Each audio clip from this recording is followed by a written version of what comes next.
പ്രിയപ്പെട്ടവനെ ഞാൻ നന്ദിയോടെ ഓർക്കുന്നു. സ്തോത്രം. യേശു ഇന്ന് രാത്രി നമ്മുടെ നടുവിലുണ്ട്. എത്ര പേര് ഇന്ന് രാത്രി വിശ്വസിക്കുന്നുണ്ട്? യേശു വന്നിട്ടുണ്ടെങ്കിൽ അവൻ അത്ഭുതം ചെയ്യും. അവൻ രണ്ടുപേര് കൂടിയിരിക്കുന്നവിടെ നടുവിൽ ഉലാവുന്നവനായ ദൈവമാണ്. അവനെ കുറിച്ച് പറയുന്നത്, യേശുവിനെ കുറിച്ച് പറയുന്നതാണ് സുവിശേഷം. യേശു തന്നെ സുവിശേഷമാണ്. സുവിശേഷം എന്നുള്ളത് ഒരു മതത്തെ കുറിച്ചുള്ളതായ ഒരു പ്രചരണമല്ല. സുവിശേഷം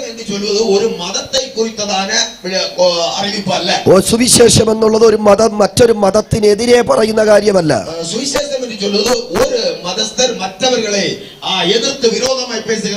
സുവിശേഷം മനസ്സിന് മാറ്റം തരുന്ന നല്ല വാർത്തയാണ്. തകർന്നുപോയ ജീവിതങ്ങളെ സന്തോഷത്തിലേക്ക് കൊണ്ടുവരുവാൻ, ഇടിഞ്ഞുപോയതിനെ പണിയുവാൻ, ഭാരപ്പെട്ടതിനെ സന്തോഷത്തിലേക്ക് നടത്തുവാൻ കഴിവുള്ള പ്രത്യാശയുടെ വചനമാണ് സുവിശേഷം. തകർന്നു പോയവകളെ എടുത്ത് കട്ടുകൊതർക്കോ, ആമേ വേദനയിൽപ്പെട്ടവകളെ ആമേ അതിൽ നിന്ന് ആറുതൽപ്പെടുത്തുവതർക്കോ ഉയർന്നാൻ സുവിശേഷം. അവൻ ഒരു കാര്യം ഉറപ്പോടെ ഒരു സുവിശേഷകർ എന്നുള്ള നിലയിൽ ഞാൻ പറയാം. സത്യം ഒരു സുവിശേഷകൻ എന്ന നിലയിലേക്ക് പിടിച്ചു. തകർന്നു കിടക്കുന്ന ഏതൊരു മനുഷ്യരെയും, പൊളിഞ്ഞു കിടക്കുന്ന ഏതൊരു കുടുംബത്തെയും പണിതെടുക്കുവാൻ ഞങ്ങളുടെ കരത്തിലിരിക്കുന്ന വേദപുസ്തകത്തിന് കഴിയും. ഉടൈந்து நொறுங்கி போயிருக்கிற எந்த மனுஷனை எந்த குடும்பத்தையும் கட்டி எழுப்புவதற்கு எங்கள் கையில் இருக்கிற சுவிசேஷத்தினால் முடியும். അവൻ ഈ ശബ്ദ ക്രമീകരണങ്ങളിലൂടെ വീടുകൾക്കകത്ത് കടകളിലിരുന്ന ഈ ശബ്ദം കേൾക്കുന്ന നിങ്ങളോട് ഞങ്ങൾ അറിയിക്കുന്ന സുവിശേഷമാണ്. இந்த சப்த எல்லைகளுக்குள்ளே இருக்கிறதான வீடுகள் கடைகளில் இருந்து கேட்கிறவர்களுக்கு நாங்கள் கூப்பிட்டு சொல்லுகிறது. അവൻ ഇന്ന് രാത്രിയിലും നിങ്ങളുടെ ജീവിതത്തിലെ ഏത് സാഹചര്യങ്ങളെയും മാറ്റിമറിക്കുവാൻ ഞങ്ങൾ പ്രസംഗിക്കുന്ന കർത്താവിന് കഴിയും. இந்த இரவு வேளையிலேயும் உங்களுடைய வாழ்க்கையில் உள்ள எந்த பிரச்சனைகளையும் നേരെ മാറ്റിമറിപ്പதற்கு നാം കൂപ്പിട്ട് അറിയിക്കുന്നതാണ് സുവിശേഷத்துக்கு முடியும். നിങ്ങൾ മതം മാറാനല്ല ഞങ്ങൾ പറയുന്നത്, മതം മാറുങ്ങൾ എന്നല്ല ഞങ്ങൾ சொல்றோம். മനസ്സ് മാറണമെന്ന് മാത്രമാണ് പറയുന്നത്. മനം പുതിയതാക வேண்டும். നിങ്ങളുടെ ഹൃദയം മാറ്റിയെടുത്ത് ക്രിസ്തുവിന് വേണ്ടി സമർപ്പിക്കുന്ന രാത്രിയാകുവാൻ ദൈവാത്മാവിൽ ഓർപ്പിക്കുന്നു. നിങ്ങളുടെ ഹൃദയത്തെ പുതിയതാക്കി യേശുവിനായി ഒപ്പുകൊടുപ്പാൻ അതற்காக இந்த இரவு வேளைയിலே കൂപ്പിട്ട് சொல்லுங்க. കാരണം ഒറ്റ കാര്യമേ ഉള്ളൂ. ഒരേ ഒരു കാര്യമാണ്. അതിന്റെ കാരണം എനിക്ക് മുൻപ് ഇവിടെ ദൈവവചനം സംസാരിച്ച ദൈവദാസൻ പറഞ്ഞ ശബ്ദമാണ്. ആമേൻ, സ്തോത്രം. ദൈവദാസൻ പറഞ്ഞു, ഇതാ ഞാൻ വേഗം വരുന്നു. ആമേൻ, സ്തോത്രം. യേശു കർത്താവിന്റെ വാക്കാണ്, ഞാൻ വീണ്ടും മടങ്ങി വരും. യേശു രണ്ടാമത് കടന്നു വരുമ്പോൾ നിങ്ങൾക്ക് അവരുടെ കൂടെ അവന്റെ കൂടെ പോകണമെങ്കിൽ യേശുവിനെ നിങ്ങൾ സ്വീകരിച്ചേ മതിയാകൂ. യേശു രണ്ടാമത് വരുമ്പോൾ നിങ്ങൾ അവരോട് കൂടെ എടുത്തുകൊള്ളപ്പെട വേണ്ടുമാനാൽ നിങ്ങൾ അവരെ ഏറ്റുകൊണ്ടുതാൻ ആക வேண்டும். ആമേൻ. ഇന്ന് രാത്രിയിലും ആ യേശു നമ്മളോട് പറഞ്ഞ ഒരു വചനത്തിലേക്ക് നിങ്ങളുടെ ശ്രദ്ധ തിരിക്കുകയാണ്. இரவுகளிலே அந்த ஆண்டவராகிய இயேசு கிறிஸ்து நமக்கு சொன்னதான ஒரு வார்த்தைக்கு நேராக உங்கள் கவனத்தை திருப்புகிறேன். കഴിഞ്ഞകാല നിത്യതയിൽ യേശു ഇരുന്നത് നടുവിലായിരുന്നു. കഴിഞ്ഞ കാലങ്ങളിലെയോ அந்த നിത്യത്തിലെയോ യേശു ഇരുന്നത് നടുവിലാണ്. പിതാവിനും പരിശുദ്ധാത്മാവിനും നടുവിലിരുന്ന യേശു, പിതാവുക്കും പരിശുദ്ധാവിയാനവർക്കും മധ്യയിലെ ഇരുന്ന യേശു, കാലസമ്പൂർണ്ണത വന്നപ്പോൾ സ്ത്രീയിൽ നിന്ന് ജനിച്ചവനായി ലോകത്തിന്റെ പൊക്കിൾക്കൊടി, ലോകത്തിന്റെ നടുക്ക് എന്നറിയപ്പെടുന്ന പാലസ്തീനിൽ ജനിച്ചു വീണു. കാലം നിറവേറുന്ന പോത് സ്ത്രീയിടത്തിൽ നിന്ന് പിറന്നവരായി ആമേ ഉലകത്തിൻ മധ്യഭാഗം എന്ന് ചൊല്ലുകിற പാലസ്തീനത്തിലെ പിറന്ന 12ാമത്തെ വയസ്സിൽ അപ്പനും അമ്മയ്ക്കും നടുവിലൂടെ ദൈവാലയത്തിൽ പോയവൻ, 12ാவது വയതിൽ തായ് തകപ്പനോട് കൂടെ ചേർന്ന് ദേവാലയത്തിലേക്ക് പോനവർ, അവൻ ദൈവാലയത്തിൽ ചെന്ന് ശാസ്ത്രിമാരുടെ നടുവിലിരുന്ന് അവരോട് വാദിച്ചവൻ, അവർ ദേവാലയത്തിൽ പോയി വേദശാസ്ത്രികളുടെ നടുവിലിരുന്ന് അവരോട് തർക്കിത്തവർ, 33 വയസ്സുവരെ 30 മുതൽ 33 വയസ്സുവരെ ശിഷ്യന്മാരുടെ നടുവിലൂടെ, ജനത്തിന്റെ നടുവിലൂടെ ദൈവവചനം സംസാരിച്ചവൻ, 30 വയസ്സ് മുതൽ 3.5 வருடங்கள் ആമേ സീസറുകളുടെ നടുവിൽ, ആമേ ജനങ്ങളുടെ നടുവിൽ ദൈവരുടെ വചനം പ്രസംഗിത്താർ. ദൈവത്തിന്റെ സമയമായപ്പോൾ 2 കള്ളന്മാരുടെ നടുവിൽ ക്രൂശിക്കപ്പെട്ടവൻ, ദൈവരുടെ വേള വന്നപ്പോൾ 2 കള്ളர்கள் നടുവിലെ സിലുവയിൽ അറയപ്പെട്ടു. ആകാശത്തിനും ഭൂമിക്കും നടുവിൽ തൂക്കപ്പെട്ടവൻ, വാനത്തുക്കും ഭൂമിക്കും മധ്യയിലെ തൂങ്ങിനാർ. തീർന്നില്ല. വെളിപ്പാട് പുസ്തകം 1-ാം അധ്യായത്തിൽ പറയുന്നു, വെളിപ്പെടുത്തൽ 1-ാം അധികാരത്തിലെ ചൊല്ലപ്പെടുന്നു, മാറത്ത് പൊൻകച്ച കെട്ടിയവരായി, മാർബിലെ പൊൻകച്ച കെട്ടിനവരായി, വെള്ളോടിന് സദൃശ്യമായി ഉലയിൽ പഴിപ്പിച്ച കാലുള്ളവൻ, വെൺകല மேகத்தை போன்ற ஆமே ஆமே தீயிலே பழுப்பித்ததான காலுள்ளவர், അഗ്നിജ്വാലയ്ക്കൊത്ത കണ്ണുള്ളവൻ, அக்னி ஜுவாலை போன்ற கண்ணுள்ளவர், തലയും തലമുടിയും ഹിമത്തെക്കാളും വെണ്മയായവൻ, தலையும் தலைமுடியுமெல்லாம் ஆமே வெண் பஞ்சை போலானவர், ഇരുന്നവൻ ഇരിക്കുന്നവൻ വരുന്നവൻ, இருந்தவர் இருக்கிறவர் வருகிறவர், അൽഫയും ഒമേഗയും, அல்பாவும் ஓமேகாவும், ആദ്യനും അന്ത്യനും, ஆதியும் അന്തവുമാണ്, ഭൂരാജാക്കന്മാർക്ക് അധിപതി, രാജാക്കൾക്കെല്ലാം അധിപതിയാണവർ. അവൻ 7 നിലവിളക്കുകളുടെ സൈഡിൽ എന്നല്ല വായിക്കുന്നത്, 7 കുത്തുവിളക്കുകളിൻ ഓരത്തിൽ എന്നല്ല വാസിക്കുന്നത്, 7 വിളക്കുകളുടെ നടുവിൽ വസിക്കുന്നവൻ, 7 കുത്തുവിളക്കുകളിൻ നടുവിലെ ഉലാവിനവർ. നമ്മളോട് വാഗ്ദത്തം പറഞ്ഞിട്ടുണ്ട്, നമ്മോട് ഒരു വാഗ്ദത്തം ചൊല്ലിയിരിக்கிறார். എന്റെ നാമത്തിൽ 2-3 പേര് കൂടിയാ, എൻ നാമത്തിലെ 2-3 പേർ ഒരുമനമായി കൂടിനാൽ ഞാൻ അവരുടെ സൈഡിലൂടെ പോകാമെന്നല്ല, ഞാൻ അവர்கள் ഓരത്തിൻ വഴിയായി കടന്നു പോവേൻ, ഞാൻ അവരുടെ നടുവിൽ വസിക്കും. ഞാൻ അവരുടെ നടുവിലെ വാസം ഇന്ന് பண்ணுவேன். രാത്രി എത്ര പേര് വിശ്വസിക്കുന്നു ഈ പന്തലിന്റെ നടുവിൽ, എന്റെ നടുവിൽ, എന്റെ അരികിൽ യേശു ഉണ്ട്? அதை எத்தனை பேர் நம்புகிறோம்? என் பக்கத்திலே என் நடுவிலே இயேசு உண்டு. അവൻ വന്നിട്ടുണ്ടെങ്കിൽ അത്ഭുതങ്ങൾ നടക്കും. அவர் வந்திருக்கிறது உண்மையானால் அற்புதம் செய்வார். അവൻ വരുന്നത് സംസാരിക്കാനാണ്. அவர் வந்தது பேசுவதற்காக. അവൻ ഇന്ന് രാത്രി നിന്നെ കാണുന്നുണ്ട്. அவர் உன்னை காண்கிறார். നിന്റെ വേദനയെ അവൻ അറിയുന്നുണ്ട്. உன்னுடைய பாரம் வேதனைகளை அறிகிறார். നിന്റെ വേദന അറിഞ്ഞ് ഇന്ന് രാത്രി അവൻ നിന്നോട് സംസാരിക്കട്ടെ. உன் வேதனை அறிந்து இந்த ராத்திரி வேளையில் உன்னோடு பேசுவாராக. മർക്കോസിന്റെ സുവിശേഷത്തിലേക്ക് നമ്മുടെ ശ്രദ്ധയെ തിരിക്കാം. മാർക്ക് സുവിശേഷത്തിൽ നമ്മുടെ ഗമനത്തെ കൊണ്ടുവരുவோம். വിശുദ്ധ മർക്കോസിന്റെ സുവിശേഷം 11-ാം അധ്യായം, പരിശുദ്ധ മാർക്കുവിന്റെ സുവിശേഷം 11-ാം അധികാരം അതിന്റെ 4-ാമത് വാക്യം. 4வது വചനം. அவர்கள் போய் வெளியே இருவழி சந்தியில் ஒரு வாசலருகே கட்டி இருந்த அந்த குட்டியை கண்டு அதை அவிழ்த்தார்கள். அவர்கள் போய் தெருவில் പുറത്ത് அதன் வெளிப்பாகத்தில் ഒരു കഴുതക്കുട്ടിയെ കെട്ടിയിരിക്കുന്നത് കണ്ടു. ஒரு கழுதை குட்டியை கட்டி இருக்கிறதை கண்டார்கள். അതിനെ അഴിച്ചു, அதை அவிழ்த்தார்கள். ഇന്ന് രാത്രി ഇതിൽ നിന്നുകൊണ്ട് ദൈവവചനത്തിൽ നിന്ന് സംസാരിപ്പാൻ இந்த இரவு வேளையிலே அந்த பாகத்தில் நின்று கொண்டு கர்த்தருடைய வசனம் பேசுகிறேன். സംഭവം നമുക്ക് എല്ലാവർക്കും അറിയാം. அந்த பாகம் நமக்கு எல்லாருக்கும் தெரியும். സ്തോത്രം. ക്രിസ്ത്യാനിയായിട്ടുള്ളവർക്കെല്ലാം ഈ സംഭവം നന്നായിട്ട് അറിയാം. ക്രിസ്തവர்கள் என்பவர்களுக்கெல்லாம் இந்த சம்பவம் தெரியும். യേശു കർത്താവ് തന്റെ പരസ്യ ശുശ്രൂഷ അല്ലെങ്കിൽ താൻ എന്തിനാണോ ഈ ഭൂമിയിലേക്ക് വന്നത്, അവൻ അതിന്റെ അൾട്ടിമേറ്റായ കാര്യം ആരംഭിക്കുന്നത് ഈ അധ്യായത്തോടു കൂടിയാണ്. இயேசு கிறிஸ்து என்ன காரியத்திற்காக இந்த பூமியிலே வந்தாரோ அதனுடைய பிரதான பாகம் இந்த அதிகாரத்திலே காண்கிறோம். യേശു ഭൂമിയിൽ എന്തിനാണ് വന്നത്? இயேசு எதற்காய் பூமியில் வந்தார்? അവൻ അത്ഭുതം ചെയ്യാനല്ല വന്നത്. அற்புதம் செய்வதற்காக அல்ல அவர் യേശു வந்தார். എന്തിനാണ് ഭൂമിയിൽ വന്നത്? இயேசு எதற்காய் பூமியில் வந்தார்? കുരുടന്മാർക്ക് കാഴ്ച കൊടുക്കാനല്ല യേശു വന്നത്. குருடர்களுக்கு பார்வை கொடுக்க அல்ல இயேசு வந்தார். യേശു ഭൂമിയിൽ വന്നത് இயேசு பூமியில் வந்தது അപ്പം കൊടുക്കാനല്ല. அப்பம் கொடுப்பதற்கல்ல. യേശു ഭൂമിയിൽ വന്നത് இயேசு பூமியில் வந்தது തന്റെ ജീവൻ കൊടുക്കാനാണ്. தன்னுடைய ஜீவனை கொடுக்க. ജീവൻ കൊടുക്കാൻ വന്നവൻ ஜீவனை கொடுக்க வந்தவர். സൗഖ്യം കൊടുത്തു, சுகம் கொடுத்தார், അത്ഭുതങ്ങൾ ചെയ്തു. அற்புதங்கள் செய்தார். പക്ഷെ യേശു വന്നത് അത്ഭുതം ചെയ്യാനല്ല. ஆனால் இயேசு வந்தது அற்புதம் செய்வதற்கல்ல. മനുഷ്യന് നഷ്ടപ്പെട്ടു പോയ ജീവൻ തിരിച്ചു കൊടുക്കാനാണ് യേശു மனுஷன் വന്നത്. இழந்து போனதான ஜீவனை அவனுக்கு திரும்ப கொடுக்க. ലൂക്കോസിന്റെ സുവിശേഷം 4-ാം അധ്യായത്തിൽ ലൂക്കാ 4-ാം അധികാരം അവൻ നസറത്ത് മാനിഫെസ്റ്റോ എന്ന് പറയുന്ന യേശു യെരുശലേമിൽ ചെന്ന് ദൈവാലയത്തിൽ ചെന്ന് വചനം വായിക്കുന്നത് നമ്മൾ കാണുന്നുണ്ട്. இயேசு எருசலேமில் தேவாலயத்தில் போய் வேத பகுதியை வாசிக்கிறார் என்று நாம பார்க்கிறோம். അവിടെ യേശു എന്തിനു വന്നു എന്ന് എഴുതിയിട്ടുണ്ട്. அங்கே இயேசு எதற்காய் வந்தார் என்று எழுதப்பட்டிருக்கிறது. യേശു തന്നെ പരസ്യമായി പ്രഖ്യാപിക്കുകയാണ്. இயேசுவே வெளியரங்கமாய் கூப்பிட்டு சொன்னார். സ്തോത്രം. 4-ാം അധ്യായം അതിന്റെ 18-ാമത് വാക്യം. 4-ാം അധികാരത്തിൻ 18-ാவது വചനം. ദരിദ്രന്മാരോട് സുവിശേഷം അറിയിപ്പാൻ ദരിദ്രർക്ക് സുവിശേഷം അറിയിക്കവും യഹോവയായ ദൈവം എന്നെ അഭിഷേകം ചെയ്തിരിക്കുന്നു. പിതാവാകിയ ദേവൻ എന്നെ അഭിഷേകം ചെയ്തിരിக்கிறார். അടുത്ത പദം തമിഴിലൊന്ന് വായിക്കാവോ? അടുത്ത പദത്തെ തമിഴിലെ വാസിക്കലാം. இருதயம் நறுங்குண்டவர்களை குணமாக்கவும், சிறைப்பட்டவர்களை விடுதலையும், குருடருக்கு பார்வையை பிரസിദ്ധപ്പെടുത്തவும். മതി. അവിടെ എന്താണ് യേശു കർത്താവ് പറഞ്ഞത്? அங்கே இயேசு என்ன சொல்லுகிறார்? ഈ വാക്യം പെട്ടെന്ന് വായിക്കുമ്പോൾ, இந்த வசனத்தை சீக்கிரமாய் வேகமாய் வாசிக்கும்போது, യേശു വന്നത് കുരുടർക്ക് കാഴ്ച കൊടുക്കാനെന്ന് തോന്നും. இயேசு வந்தது குருடர்களுக்கு பார்வை அளிக்க என்று தோன்றி போகும். എന്നാൽ നിങ്ങൾ ആ വാക്യം ഒന്നുകൂടി വായിച്ചേ. ஆனால் ஒன்று கூட வாசியுங்கள். ബദ്ധന്മാർക്ക് വിടുതലും கட்டப்பட்டவர்களுக்கு விடுதலையையும் കുരുടന്മാർക്ക് കാഴ്ചയും குருடர்களுக்கு பார்வையையும் കൊടുപ്പാനല്ല, கொடுப்பதற்கல்ல, പ്രസംഗിപ്പാൻ. பிரசங்கிப்பதற்காக. അങ്ങനെയെങ്കിൽ ഇന്ന് രാത്രി ഞാൻ ചോദിക്കുന്നു, அப்படியானால் இன்னைக்கு இரவு வேளையில கேட்கிறேன், പ്രസംഗം കൊണ്ട് തുറക്കുന്ന കണ്ണേത്? பிரசங்கத்தினாலே துறக்கப்படுகிற கண் எது? അത് ഈ കണ്ണല്ല, இந்த கண் அல்ல. ഈ ലോകത്തിന്റെ ദൈവം இந்த லோகத்தின் அதிபதி അവിശ്വാസികളുടെ ഹൃദയത്തെ அவிசுவாசிகளுடைய மனதை കുരുടാക്കിയിരിക്കുന്നു. குருடாக்கி வைத்திருக்கிறார். യേശു ഭൂമിയിൽ വന്നത് இயேசு பூமியில் வந்தது ഈ കണ്ണ് തുറക്കാനല്ല, இந்த கண்ணை துறப்பதற்கல்ல, അടഞ്ഞുപോയ ഹൃദയത്തിന്റെ കണ്ണ് തുറക്കാൻ. அடைக்கப்பட்டதான இருதய கண்களை துறப்பதற்காக. അവർക്ക് മനസ്സിലായി? ഹല്ലേലൂയ. ആ യേശു കർത്താവ് ഭൂമിയിൽ വന്നു. இயேசு பூமியில் வந்தார். തന്റെ പരസ്യ ശുശ്രൂഷയിൽ வெளியரங்கமான ஊழியத்தில் പല പ്രസംഗങ്ങളും മിനിസ്ട്രിയും യേശു ചെയ്തു. அநேக பிரசங்கங்களும் ஊழியங்களும் கர்த்தர் செய்தார். ഒടുവിലായി கடைசியில் താൻ എന്തിനാണോ ഭൂമിയിൽ വന്നത് അത് ആരംഭിക്കുന്നത് ജെറുസലേം എൻട്രിയോട് കൂടിയാണ്. നമ്മുടെ ഭാഷയിൽ പറഞ്ഞ ഓശാന ഞായറാഴ്ചയാണ്. அவர் எதற்காக பூமியில் வந்தார் என்று அவர் எருசலேமுக்குள்ளே கடக்கும் போதுதான் ஆமே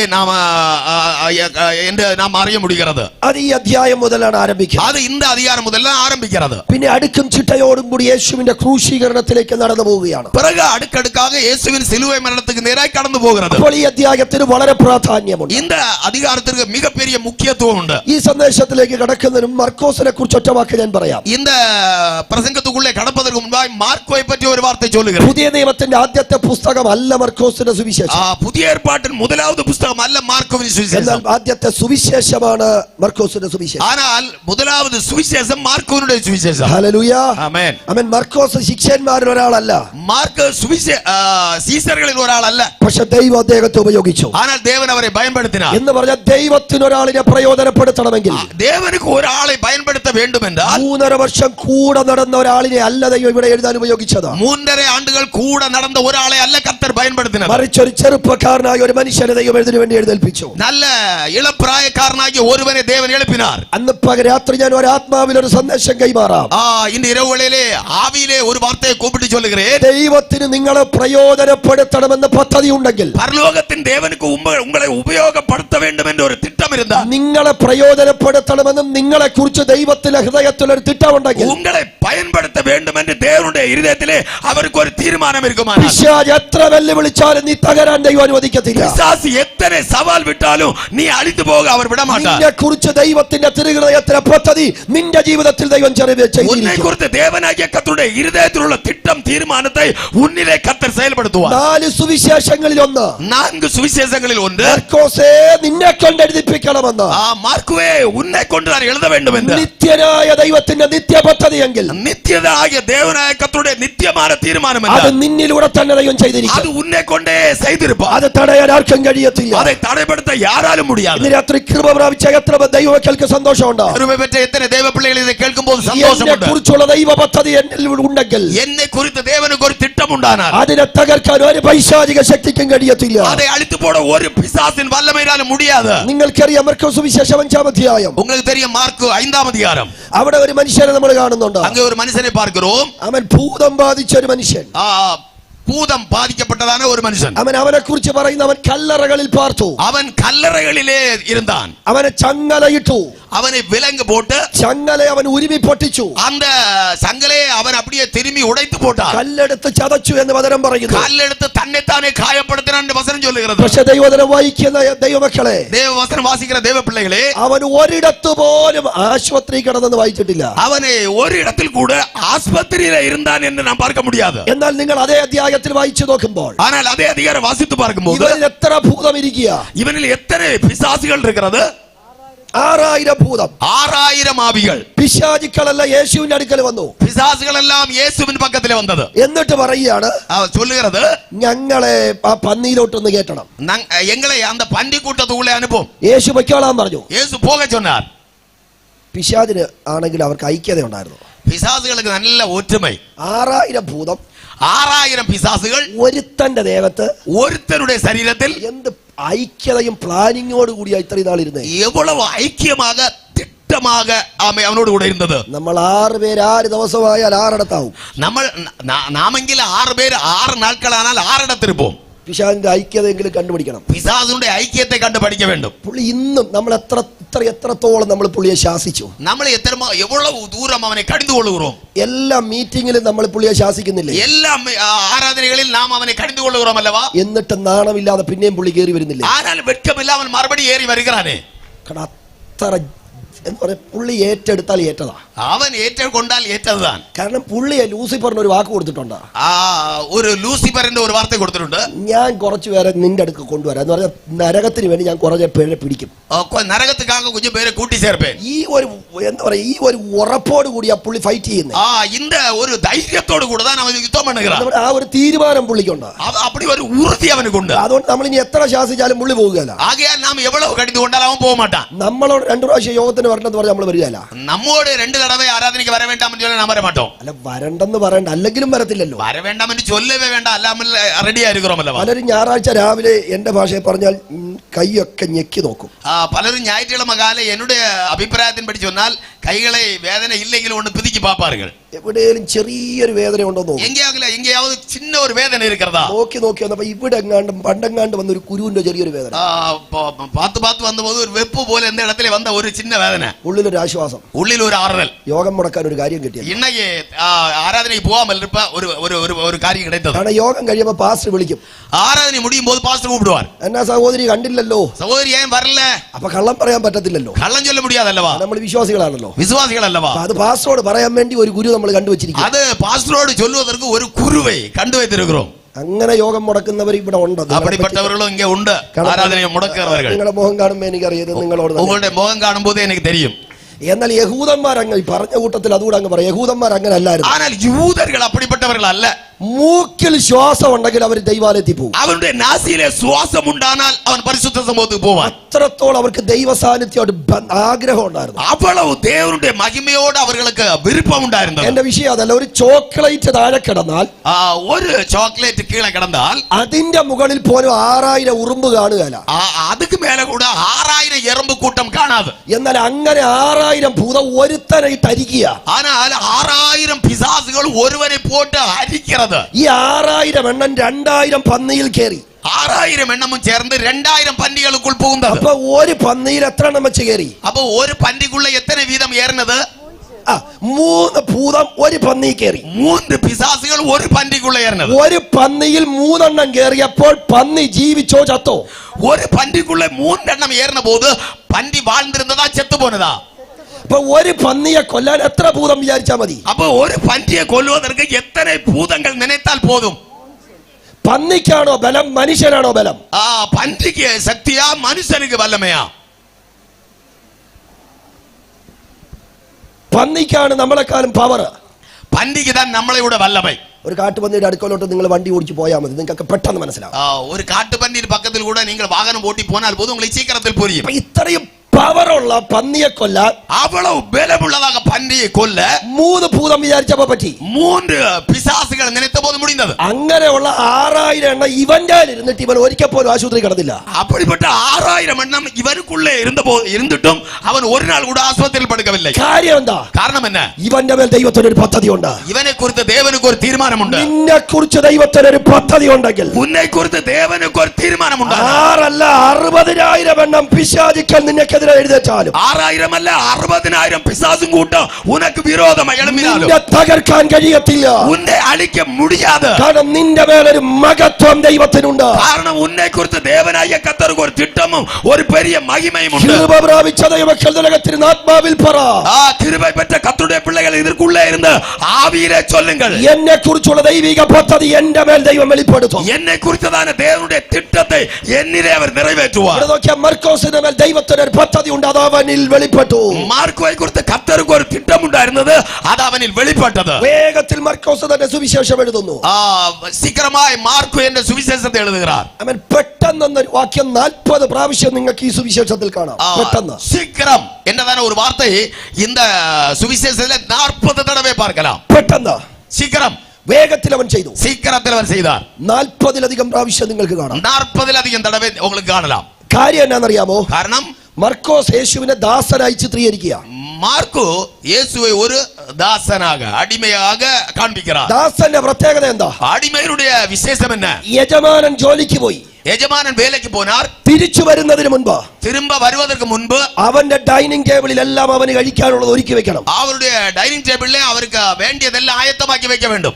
യജമാനന്റെ പ്ലാനിങ്ങിലായിരിക്കണം ദാസൻ ജീവിക്കേണ്ടത്. அது எஜமான் விரும்புகிறபடி ஆயிருக்க வேண்டும் அவனுடைய வாழ்க்கை முழுவதும். അത്രയും വേഗത്തിൽ ചെയ്യേണ്ടതാണ് ദാസൻ. அவ்வளவு வேகத்தில் செய்ய வேண்டும் அடிமை. അങ്ങനെ വേഗത്തിലുള്ള കാര്യങ്ങളാണ് മർക്കോസ് സുവിശേഷം പറയുന്നത്. அப்படி வேகத்தில் உள்ள காரியங்களை தான் மார்க்கு சுவிசேஷம் சொல்லுகிறது. പിതാവായ ദൈവത്തിന്റെ ഇഷ്ടം ചെയ്യാൻ ഇറങ്ങി വന്ന ദാസനായ യേശു വേഗത്തിൽ കാര്യങ്ങൾ ചെയ്യുന്നു. பிதாவாகிய தேவனுடைய இஷ்டம் செய்ய இறங்கி வந்தவராகிய இயேசு சீக்கிரமாய் காரியங்களை செய்தார். മർക്കോസ് സുവിശേഷത്തിൽ നിന്നാണ് നമ്മൾ ഇന്ന് രാത്രി വായിച്ചത്. மார்க்கு சுவிசேஷத்தில் தான் இந்த வசனம் வாசித்தோம். ഇനി നമ്മൾ അടുത്ത വാക്യത്തിലേക്ക് വേഗത്തിൽ വരുന്ന മുഖവരകൾ ദീർഘിപ്പിക്കുന്നില്ല. அந்த வசனத்திற்கு நாம் மறுபடியும் வேகமாய் திரும்பி வருவோம். നാലാമത് വാക്യത്തിൽ അവർ തെരുവിൽ പുറത്ത് വാതിൽക്കൽ ഒരു കഴുതക്കുട്ടിയെ കെട്ടിയിരിക്കുന്നത് കാണുന്നു. നാലാം വസനത്തിലെ തെരുവിൽ ആമേ ഒരു കഴുതക്കുട്ടിയെ കെട്ടി ഇരിക്കുന്നதை കാൺகிறார்கள். 1 മുതലുള്ള വാക്യങ്ങൾ വായിക്കുന്നവർ യെരുശലേമിനോട് സമീപിച്ചപ്പോൾ 1 മുതലുള്ള വസനങ്ങളിലെ വാസിக்கிறோம் അവർ യെരുശലേമേ പക്കത്തിൽ വന്നപ്പോൾ ഒലിവുമലയ്ക്കരികെ ബേഥാന്യയ്ക്കും ബേത്ഫാഗയ്ക്കും മധ്യത്തിലെത്തുമ്പോൾ 2 ശിഷ്യന്മാരെ അയച്ചു. ഒലിവുമലയ്ക്ക് പക്കത്തിലെ ബേത്താനിയാവുക്കും ബേത്ഫാഗെ എന്ന ഇടത്തിற்கும் പക്കത്തിലെ വന്നപ്പോൾ രണ്ടാമത് വാക്യം നിങ്ങൾക്ക് എതിരെയുള്ള ഗ്രാമത്തിൽ ചെല്ലുമ്പോൾ 2 സീസറുകളെ കൂപ്പിട്ട് உங்களுக்கு പക്കത്തിലുള്ള ഗ്രാമത്തിൽ ചെല്ലുമ്പോൾ ആരും ഒരിക്കലും കയറിയിട്ടില്ലാത്ത ഒരു കഴുതക്കുട്ടിയെ കെട്ടിയിരിക്കുന്നത് കാണും. ഒരുവനും ഒരുപോതും ഏറിയിട്ടില്ലാത്ത ഒരു കഴുതക്കുട്ടിയെ കെട്ടിയിരിക്കുന്നதை കാൺവീர்கள். ഇനി നിങ്ങൾ എന്റെ കൂടെ വരണം. എൻ കൂടെ നിങ്ങൾ ഇനി വര வேண்டும். നമ്മൾ ഒരുമിച്ച് ഈ ചിന്തകളിലേക്ക് കയറാൻ പോവാ. നാം ഒരുമിച്ച് ഇവകളെ ധ്യാനിക്കാൻ പോകുന്നു. യേശുവും ശിഷ്യന്മാരും 12, യേശു ഉൾപ്പെടെ 13 പേര്. യേശു ഉൾപ്പെടെ യേശു സീസറുകൾ ഉൾപ്പെടെ 13 പേർ ഒലിവുമലയ്ക്കരികെ ഇങ്ങനെ നിൽക്കുമ്പോൾ ഒലിവുമലയിൽ പക്കത്തിലെ இப்படி നിൽക്കുമ്പോൾ ബേത്ഫാഗയ്ക്കും ബെഥാന്യയ്ക്കും നടുവിലെത്തുമ്പോൾ ബേത്ഫാഗെ ബെത്താനിയ അവയുടെ മധ്യയിലെ പോകുമ്പോൾ യേശുവിന്റെ കൂടെ 12 പേര് നിൽപ്പുണ്ട്. യേശുവോട് കൂടെ 12 സീസറുകൾ നിൽക്കാറുണ്ട്. ഇതിൽ നിന്ന് 2 പേരെ യേശു സെലക്ട് ചെയ്തു. അതിലിരുന്ന് 2 പേരെ കർത്തർ തിരഞ്ഞുകൊണ്ടാർ. ആരാ 2 പേര്? യാരെല്ലാം 2 പേര്? പേരില്ല, എന്നോട് ചോദിക്കണ്ട. 2 പേര് യേശു തെരഞ്ഞെടുത്തു. യേശു തെരഞ്ഞെടുത്താർ, മാറ്റി നിർത്തി. അവരെ മാറ്റി നിർത്തിനാർ. 10 പേര് ഇവിടെ, 10 പേര് ഒരു പക്കത്തിൽ, 2 പേര് മാറ്റി. 2 പേര് മാറ്റി നിർത്തിനാർ. 12 പേരുടെയും പേര് ശിഷ്യന്മാർ. 12 പേരുടെ പേരും സീസറുകൾ താൻ. 12 പേരെ തെരഞ്ഞെടുത്തത് യേശു. 12 പേരെ തെരഞ്ഞെടുത്തതും യേശു താൻ. 12 പേർക്കും നിയോഗം കൊടുത്തത് യേശു. 12 പേർക്കും ഏവുതലെ കൊടുത്തതും യേശു താൻ. യേശുവിന് ചുറ്റും നിന്നതായ 12 പേർ, യേശുവെ സൂഴ്ந்து നിന്നതാണ് 12 പേർ. അതിൽ നിന്ന് അതിർക്കുള്ളിരുന്ന് യേശു 2 മാറ്റി. യേശു 2 പേരെ വേർപിരിത്താർ. ഇന്ന് രാത്രി ഇന്ന് ഇരവ് വേളை 10 ഒരാളാകണോ 2 ഒരാളാകണോ? 10 ഒരാളായി തീര വേണ്ടുമാ 2 ഒരാളായി തീര വേണ്ടുമാ? സത്യം കേൾക്കുന്നവர்களோடு കേട്ടത്. Praise the lord. Amen. Amen. ചിലര് പറഞ്ഞു എന്തേലും പറഞ്ഞിട്ട് പോ പാസ്റ്ററെ, ഞങ്ങൾ കേൾക്കാൻ റെഡിയാ. ചിലര് ചൊല്ലുகிறார்கள் ഏതാவது சொல்லுங்க பாஸ் நாங்க கேக்குறோம். നിങ്ങൾ 12 പേര് ശിഷ്യന്മാര്, 12 പേര് സീസറുകൾ, 12 പേരെയും വിളിച്ചത് യേശു, 12 പേരെ അழைത്തത് യേശു, 12 പേരെയും നിയോഗിച്ചത് യേശു, 12 പേർക്ക് ഏവുതലെ കൊടുത്തതും അവർ. അതിൽ നിന്ന് 2 പേരെ യേശു മാറ്റി നിർത്തി. അതിലിருந்து 2 പേരെ കർത്തർ വേർപെടുത്തിനാർ. എന്നിട്ട് ആ 2 പേരോട് പറയുന്നു, அந்த 2 പേരോട് சொல்லுகிறார், നിങ്ങൾ പോകണം, നിങ്ങൾ പോയി, ഞാൻ വരത്തില്ല, நான் வர மாட்டேன், കാരണം നിങ്ങൾക്കെതിരെയുള്ള ഗ്രാമത്തിൽ പോകണം, உங்களுக்கு നേരെ ഉള്ള ഗ്രാമത്തിൽ പോங்கள், അവിടെ നിന്ന് ഒരു കഴുതയെ കൊണ്ടുവരണം, அங்கே இருந்து ஒரு கழுதையை கொண்டு வாருங்கள். ചോദ്യം, കേൾവി, 10 പേർക്കില്ലാത്ത നടത്തം 10 പേർക്ക് ഇല്ലാത്തതാണ് നടത്തിപ്പ് 2 പേർക്ക്. 2 പേർക്ക്. 10 പേർ യേശുവിനോടൊപ്പം, 10 പേർ യേശുവോട് കൂടെ, 2 പേർ യേശു ഇല്ലാത്തടത്തോട്ട് നടക്കുന്നു. 2 പേർ യേശു ഇല്ലാത്തടത്തേക്ക് മാറി പോകുகிறார்கள். 10 പേര് സേഫ് സോണിൽ നിൽക്കുന്നു. 10 പേര് ഒരുപോലെ നിൽക്കുകയാர்கள். 10 പേർ യേശുവിനോടൊപ്പം നല്ല കൂളായി നിൽക്കുന്നു. 10 പേര് യേശു ക്രിസ്തുവോട് കൂടെ ധൈര്യമായി നിൽക്കുകയാர்கள். എന്നാൽ ഈ 2 പേര് നടക്കാൻ പോവാ. ஆனால் இந்த 2 பேரும் தனியா நடக்கிறார்கள். ഇന്ന് രാത്രി പറയും 10 ആകണോ 2 ഒരാളാകണോ? ഒരു തടവ കൂടെ കേൾக்கிறேன், 10 പേരിൽ ഒരാളാക വേണ്ടുമാ 2 പേരിൽ ഒരാളാക വേണ്ടുമാ? ഹല്ലേലൂയ. ആമേൻ. ആ 10 പേരിൽ ഒരാളെന്ന് പറഞ്ഞാൽ കംഫോർട്ട് സോണാ, ഒരു കുഴപ്പമില്ല. அந்த 10 പേരിൽ ഒരാളെന്ന് சொன்னா നമുക്ക് ഒരു പ്രശ്നവും ഇല്ല, ഒരു കുഴപ്പമില്ല, ഒരു കുഴപ്പവും ഇല്ല. ആമേൻ. സ്വതന്ത്ര അപ്പത്തിന് അപ്പം കിട്ടും, വീഞ്ഞ് കിട്ടും, യേശുവിന്റെ അത്ഭുതങ്ങളെല്ലാം ഉണ്ട്, എല്ലാം ഉണ്ട്, യേശുവിന്റെ സാന്നിധ്യം ഉണ്ട്. தேவையான അപ്പം ദ്രാക്ഷരസം എല്ലാം കിട്ടും, യേശുവും കൂടെ ഇരിக்கிறார். പക്ഷെ 2 പേരുടെ പ്രത്യേകത എന്ന് പറഞ്ഞാൽ 2 പേരുടെ വിശേഷം എന്നവെന്നാൽ യേശു പ്രസൻസ് ആയി കൂടെ ഇല്ല, യേശു ലിറ്ററലി കൂടെ ഇല്ല, യേശു സമീപമായി അവരോട് കൂടെ ഇല്ല. യേശുവിന്റെ നിയോഗം തങ്ങളോടൊപ്പം. യേശു അവരെ അധികാരം കൊടുത്ത് അനുപ്പിന அந்த ஏவுதல் மற்றவரோடு இருக்கிறது. ഇന്ന് രാത്രി പന്തലിരിക്കുന്ന ദൈവമക്കളോട് ഞാൻ ആത്മാവിൽ ഓർപ്പിക്കാം, കേൾക്കുന്നതാണ് കർത്തരുടെ പിള്ളേരോട് ആവിയിലെ കൂപ്പിട്ട് ആ ചൊല്ലുക. 2 പേരിൽ ഒരാളാകാൻ ഇന്ന് രാത്രി നമുക്ക് സമർപ്പിക്കാം. அந்த 2 പേരിൽ ഒരാൾ ആവதற்கு நம்ம இந்த இரவுல ஒப்பு கொடுப்போம். ആ 2 പേരിൽ ഒരാളാകാൻ നമുക്ക് ദൈവസന്നിധിയിൽ ഏൽപ്പിക്കപ്പെടാം. அந்த 2 പേരിൽ ഒരാളാകുம்படி കർത്തരുടെ സമുഖത്തിൽ നാം ഒപ്പ് കൊടുப்போம். ദൈവം എന്നെ അയക്കുന്നിടത്ത് പോകുവാൻ, தேவன் என்னை அனுப்புகிற இடத்துக்கு போகும்படி. അവൻ ഇവിടെ നോക്കിയാട്ടെ 12 പേരിരിക്കുന്നു. இங்க பாருங்கள் 12 பேர் இருக்கிறார்கள். 2 പേരെ മാറ്റി നിർത്തുന്നു, 2 பேரை வேறுபடுத்தி நிறுத்தி 2 இருக்கிறார். പേര് പോകുന്നു, 2 பேர் போகிறார்கள். போகிறார்கள். രണ്ടുപേരും ഒരു കഴുതയെ കൊണ്ടുവരുന്നു. രണ്ടുപേരും ഒരു കഴുതയെ കൊണ്ടുവരുகிறார்கள். ഇനി അടുത്ത വാക്ക് ശ്രദ്ധിക്കുക. അടുത്ത വാർത്തയെ കവനിங்கள். യേശു കഴുതയുടെ പുറത്ത് കയറി. യേശു കഴുതയിന്മേൽ ഏറിனார். തുണി വിരിച്ചു. அப்படியே വസ്ത്രം വിരിക്കപ്പെട്ടത്. കുരുത്തോലകൾ ഇട്ടു. കുരുത്തോലകളെ പോട്ടാர்கள். ആരതിന്റെ മുകളിലൂടെ നടന്നു? അതിൻ മേൽ കൂടെ നടന്നത് ആര്? രണ്ടുപേര് നടന്നോ 12 പേരും നടന്നോ? രണ്ടുപേർ നടന്നാர்களா 12 പേരും നടന്നാர்களா? അഴിച്ചത് രണ്ടുപേർ. അഴിച്ചത് രണ്ടുപേർ. കഴുതയെ അവിഴ്ത്തു കൊണ്ടുവന്നത് രണ്ടുപേർ. കഴുതയെ കൊണ്ടുവന്നത് രണ്ടുപേരാ. കഴുതയെ കൊണ്ടുവന്നത് രണ്ടുപേർ. യേശു അതിന്റെ മുകളിൽ കയറി. യേശു അതിന്മേൽ ഏറിனார். പക്ഷെ തുണിയുടെ മുകളിൽ നടന്നത് എത്ര പേരാ? ஆனால் துணியின் வஸ்திரத்தின் மேல் நடந்தது எத்தனை பேர்? 12 പേര്. 12 പേര്. അഴിക്കാത്തവരും തുണിയുടെ മുകളിൽ നടക്കുന്നു. അവിഴ്ത്തു കൊണ്ട് വരാത്തവர்களும் വസ്ത്രത്തിൻ മേൽ தான் നടக்கிறார்கள். അങ്ങനെയെങ്കിൽ ഈ രണ്ടുപേർ ഇതിനെ പോയി അടിച്ചു കൊണ്ടുവന്നത്. அப்படியானால் இந்த ரெண்டு பேர் போய் அதை அவிழ்த்து கொண்டு வந்தது ഇവർക്ക് വേണ്ടിയാണോ മൊത്തത്തിന് വേണ്ടിയാണോ? ഇവർക്ക് വേണ്ടിയാ അല്ലത് മൊത്തത്തിൽ എല്ലാവർക്കും വേണ്ടിയാ? അതിന് പറ്റുമെന്നാ ചോദ്യം. அதற்கு முடியுமா என்றுதான் கேள்வி. നമ്മുടെ കുഴപ്പം എന്നാ അറിയാവോ? നമ്മുടെ പ്രശ്നം என்ன தெரியுமா? ഞാൻ അഴിക്കാൻ റെഡിയാ. நான் അവക്ക് റെഡി. ഞാനും എനിക്ക് മാത്രം. நானும் எனக்கும் மட்டுം എവിടെ വേണേലും പോയി അഴിക്കാം. എങ്ക പോലും വേണമെന്നാലും അവിழ்க்கலாம். ഞാൻ കേറുമ്പോ എന്റെ മുമ്പിൽ മാത്രം തുണി വിരിക്കണം. நான் ஏறும்போது என் முன்பாக மட்டும்தான் வஸ்திரம் விரிக்க வேண்டும். ഇരിക്കുന്നവന് തുണി കിട്ടരുത്, ഇപ്പുറത്തും പോകരുത്, എനിക്ക് മാത്രം. பக்கத்தில் இருக்கிறவனுக்கு துணி கிடைக்க கூடாது, அந்த பக்கத்திலே போக கூடாது, எனக்கு மட்டும். കാരണം എനിക്ക് സാക്ഷ്യം പറയണം, ഞാൻ പോയി എനിക്ക് കിട്ടി, ഞാൻ പോയി എനിക്ക് കിട്ടി. எனக்கு சாட்சி சொல்லலாம், நான் போனேன் எனக்கு கிடைத்தது. പക്ഷെ ഇവിടുത്തെ രീതി കണ്ടോ? இங்க உள்ளதான அந்த இதை பார்த்தீங்களா? നിയോഗമെടുത്തത് 2 പേർ, അനുഭവപ്പെട്ടത് 2 പേർ. അതിന്റെ റിസൾട്ട് 12 പേർക്ക്. അവരുടെ മറുപടിയായി கிடைத்தது 12 പേർക്ക്. ഇന്ന് രാത്രി നിന്റെ കുടുംബത്തിൽ നിന്ന് നിയോഗം ഏറ്റെടുത്തത് നീ ഒരാളായിരിക്കാം. ഒരുവേളை ഉൻ കുടുംബത്തിലിருந்து அந்த ஏவுதலை பெற்றது நீ மட்டுமா இருக்கலாம். നീ ഒറ്റ വ്യക്തി മുഖാന്തരം നിന്റെ കുടുംബത്തിന് മുഴുവൻ ഒരു വിടുതലാകട്ടെ. നീ ഒരു തനിനബർ മൂലം ഉൻ കുടുംബം മുഴുവനും അത് രക്ഷിപ്പായി തീരട്ടെ. ഇന്ന് രാത്രി അത് ആഗ്രഹിക്കുന്ന എത്ര പേരുണ്ട്? അത് വിരുമ്പുന്ന എത്ര പേർ இருக்கிறோம்? 2 പേർ അഴിച്ചത് 12 പേർക്ക്. 2 പേർ അവിഴ്ത്തത് 12 പേർക്കും. അതുപോലെ ഒരു നിയോഗം ഏറ്റെടുത്താട്ടെ. അതുപോലുള്ളതാണ് ഒരു കാര്യത്തെ ഏറ്റെടുപ്പോ. ഇന്ന് രാത്രി ചില ദൈവദാസന്മാരോട് ഞാൻ ദൂത് പറയാം. ചില ദേവദാസர்களோട് ആലോചന ചൊല്ലുகிறேன். 10 പേർക്കില്ലാത്ത ഒരു നടത്തം നിനക്കുണ്ടെങ്കിൽ, 10 പേർക്കില്ലാത്ത ഒരു നടത്തിപ്പ് ഉനക്കുണ്ടാനാൽ, 10 പേര് പോകാത്തടത്ത് കൂടി ദൈവം നിന്നെ നടത്തുന്നുണ്ടെങ്കിൽ, 10 പേർ പോയിട്ടില്ലാത്ത ഇടത്തിന് വഴിയായി ഉന്നെ കർത്തർ നടത്തുകയാറുണ്ട്. 10 പേര് ചെയ്യാത്ത ഒരു ശുശ്രൂഷ ദൈവം നിന്നെ കൊണ്ട് ചെയ്യിപ്പിക്കും. அந்த 10 പേരും ചെയ്തിട്ടില്ലാത്ത ഊഴിയത്തെ കർത്തർ ഉന്നെ കൊണ്ട് ചെയ്യവേ. ഇന്ന് രാത്രി ആഗ്രഹമുണ്ടോ? ആമേൻ.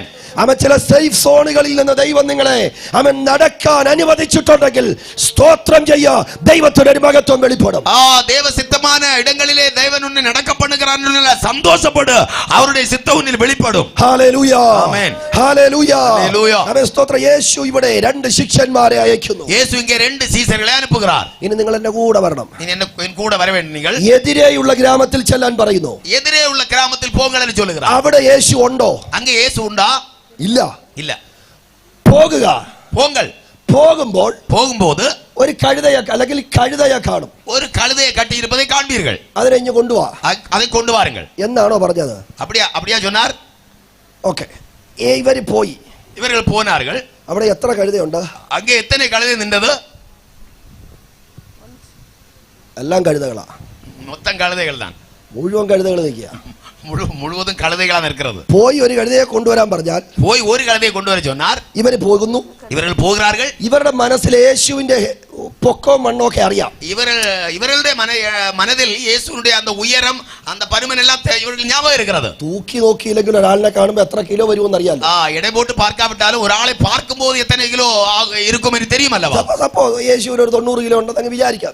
ബൈബിളിൽ എവിടെ വാക്യം എന്നോട് ചോദിക്കരുത്, ഉദാഹരണം പറഞ്ഞത്. ஒரு எடுத்துக்காட்டை தான் சொன்னேன். எங்கே வசனம் இருக்கு கேட்கக்கூடாது. இயேசு கிறிஸ்துவுக்கு ஒரு 90 கிலோ வெயிட் இருக்கும் என்று வைத்துக் கொள்ளுங்கள். ഇവര് പോകുന്ന ഒരു 90 കിലോ മനസ്സിൽ വെച്ചുകൊണ്ട് നോക്കുമ്പോൾ കുറെ കഴുതകൾ നിൽക്കയ്യേ, ഈ 90 കിലോ ചുമക്കാൻ പറ്റിയ ഏതാണോ അതിനെ കൊണ്ടുവരാം. இவர்கள் போகும்போது இந்த 90 மனசில் வைத்துக் கொண்டு அங்கு பார்க்கிறார்கள். பல கழுதைகள் நிற்கிறது.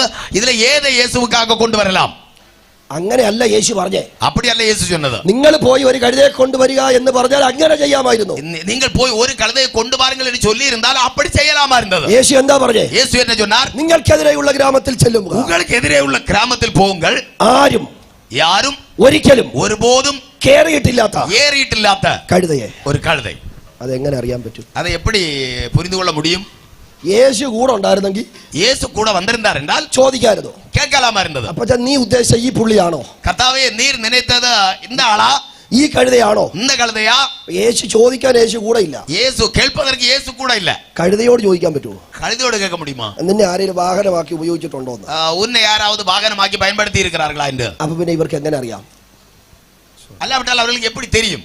യേശു ഇല്ലാത്തടത്ത്, യേശു ഇല്ലാத இடத்தில், യേശു ഇപ്പുറത്ത് നിന്നിട്ട് യേശു ഇത്തപ്പക്കം നിന്നുകൊണ്ട് യേശു പറയുന്നു, യേശു ചൊല്ലുகிறார், ആരും ഒരിക്കലും കയറിയിട്ടില്ലാത്തതിനെ എനിക്ക് വേണം. ஒருவரும் ஒருபோதும் ஏறியிராத ஒரு கழுதை எனக்கு வேண்டும். അതെങ്ങനെ അറിയാൻ പറ്റും? அது எப்படி புரிந்து கொள்ள முடியும்? അതാണ് ഇന്ന് രാത്രി ചിന്തിക്കുന്നത്. அதான் நம்ம சிந்திக்க போறது. ആരും ഒരിക്കലും കയറിയിട്ടില്ലാത്തത്, யாரும் ஒருபோதும் ஏறிட்டில்லாத എങ്ങനെ അറിയാം? எப்படி தெரியும்? ആ വാക്യത്തിൽ ചെറിയ ഒരു ഹിന്റ് നിങ്ങൾക്ക് കാണാൻ കഴിയും.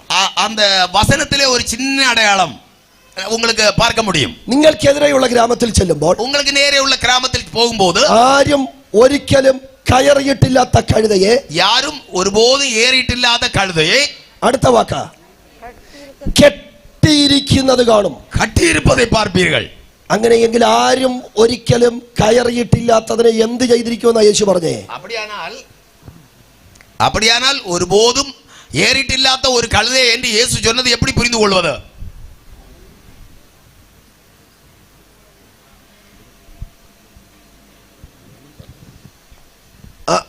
വേറൊന്നുമല്ല, സമയം പറഞ്ഞതാ. ടെൻഷൻ പിടിക്കണ്ട. വാസു ഒന്ന് എന്നാ പറഞ്ഞതൊന്നും ചിന്തിക്കേണ്ട, സമയം പറഞ്ഞതാ, ഒന്നും പേടിക്കണ്ട. അല്ല, ചിലരുടെയൊക്കെ കണ്ണ് എന്റെ വാസു എന്നാ പറ്റിയെന്നാ. நீங்க ஒன்றும் பயப்பட வேண்டாம், நல்ல காரியம் தான் பாஸ் சொன்னார்கள். ഇല്ലെങ്കിൽ ഈ മീറ്റിംഗ് തീരുന്നിടം വരെ ഇതായിരിക്കും, എന്തായിരിക്കും പാസ് എന്ന് പുറകെ പറഞ്ഞേ. தியானிப்பதை விட்டு விட்டு பிறகு இன்னைக்கு இரவு ஆராதனை முடிகிற வரையும் பிறகு எண்ணம் இதா இருக்கும். ഒന്നും ചിന്തിക്കേണ്ട, സമയത്തിന്റെ കാര്യം പറഞ്ഞതാ. സമയത്തിൻ കാര്യത്തെ കുറിച്ച് சொன்னார்கள். നമുക്ക് വചനത്തിലേക്ക് വരാം. നമുക്ക് വചനത്തിൽ വരാം. ആരും ഒരിക്കലും കയറിയിട്ടില്ലാത്ത കഴുത, யாரும் ஒருபோது ஏறிட்டில்லாத கழுதை. യേശു പറഞ്ഞു അതിനെ കെട്ടിയിരിക്കുന്നത് കാണും. യേശു சொன்னார் கட்டப்பட்டிருக்கிறதை காண்பீர்கள். അപ്പോ സാധാരണ കഴുതകളെ കെട്ടാറില്ലേ ബാസേ? സാധാരണമായ മറ്റു കഴുതകളെ കട്ടുവതില്ലേ? സാധാരണ കെട്ടാറില്ല.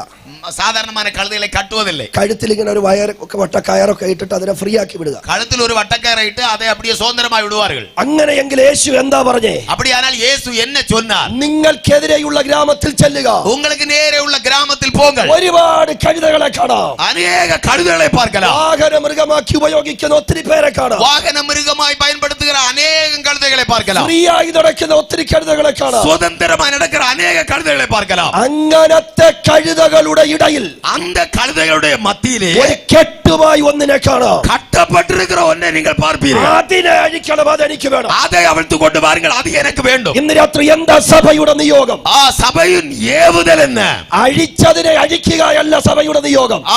അവിഴ്ത്തதை മറുപടി അവിഴ്പ്പത് എന്നതാ സഭയിൻ. അഴിയപ്പെട്ടതിന്റെ ഇടയിൽ, സ്വതന്ത്രമായി വിടപ്പെട്ടതിന് നടുവില് ഇന്നും അഴിയപ്പെടാതെ കിടക്കുന്ന ചില കുടുംബങ്ങൾ ഈ ദേശത്തുണ്ട്. ഇന്ന് വരെ അവിழ்ക്കപ്പെടാமல் കട്ടപ്പെട്ട് കിടക്കുന്ന ചില കുടുംബങ്ങൾ ദേശത്തിലുണ്ട്. അതിനെ അഴിക്കാനാ യേശു നിയോഗം തരുന്നത്. അതെ, അവിழ்പ്പതற்கு தான் கர்த்தர் அனுப்புகிறார். ഇന്ന് രാത്രി ആ നിയോഗം ഏറ്റെടുക്കുന്ന എത്ര പേരിനകത്തിരിപ്പുണ്ട്? அப்படிப்பட்ட காரியத்தை ஏற்றெடுக்கிற எத்தனை பேர் இதற்குள்ள இருக்கிறீர்கள்? അഴിയപ്പെട്ട വിടുതലുകളുടെ ഇടയിൽ, அந்த அவிழ்க்கப்பட்டதான விடுதலைகளுடைய மத்தியில் ഇന്നും അഴിയപ്പെടാതെ കിടക്കുന്ന ചിലർ ഈ രാത്രി അഴിയപ്പെടട്ടെ. இன்னும் கட்டப்பட்ட நிலைமையில் கிடக்கிற அநேகம் இன்று இரவு வேளை அவிழ்க்கப்படுவதாக.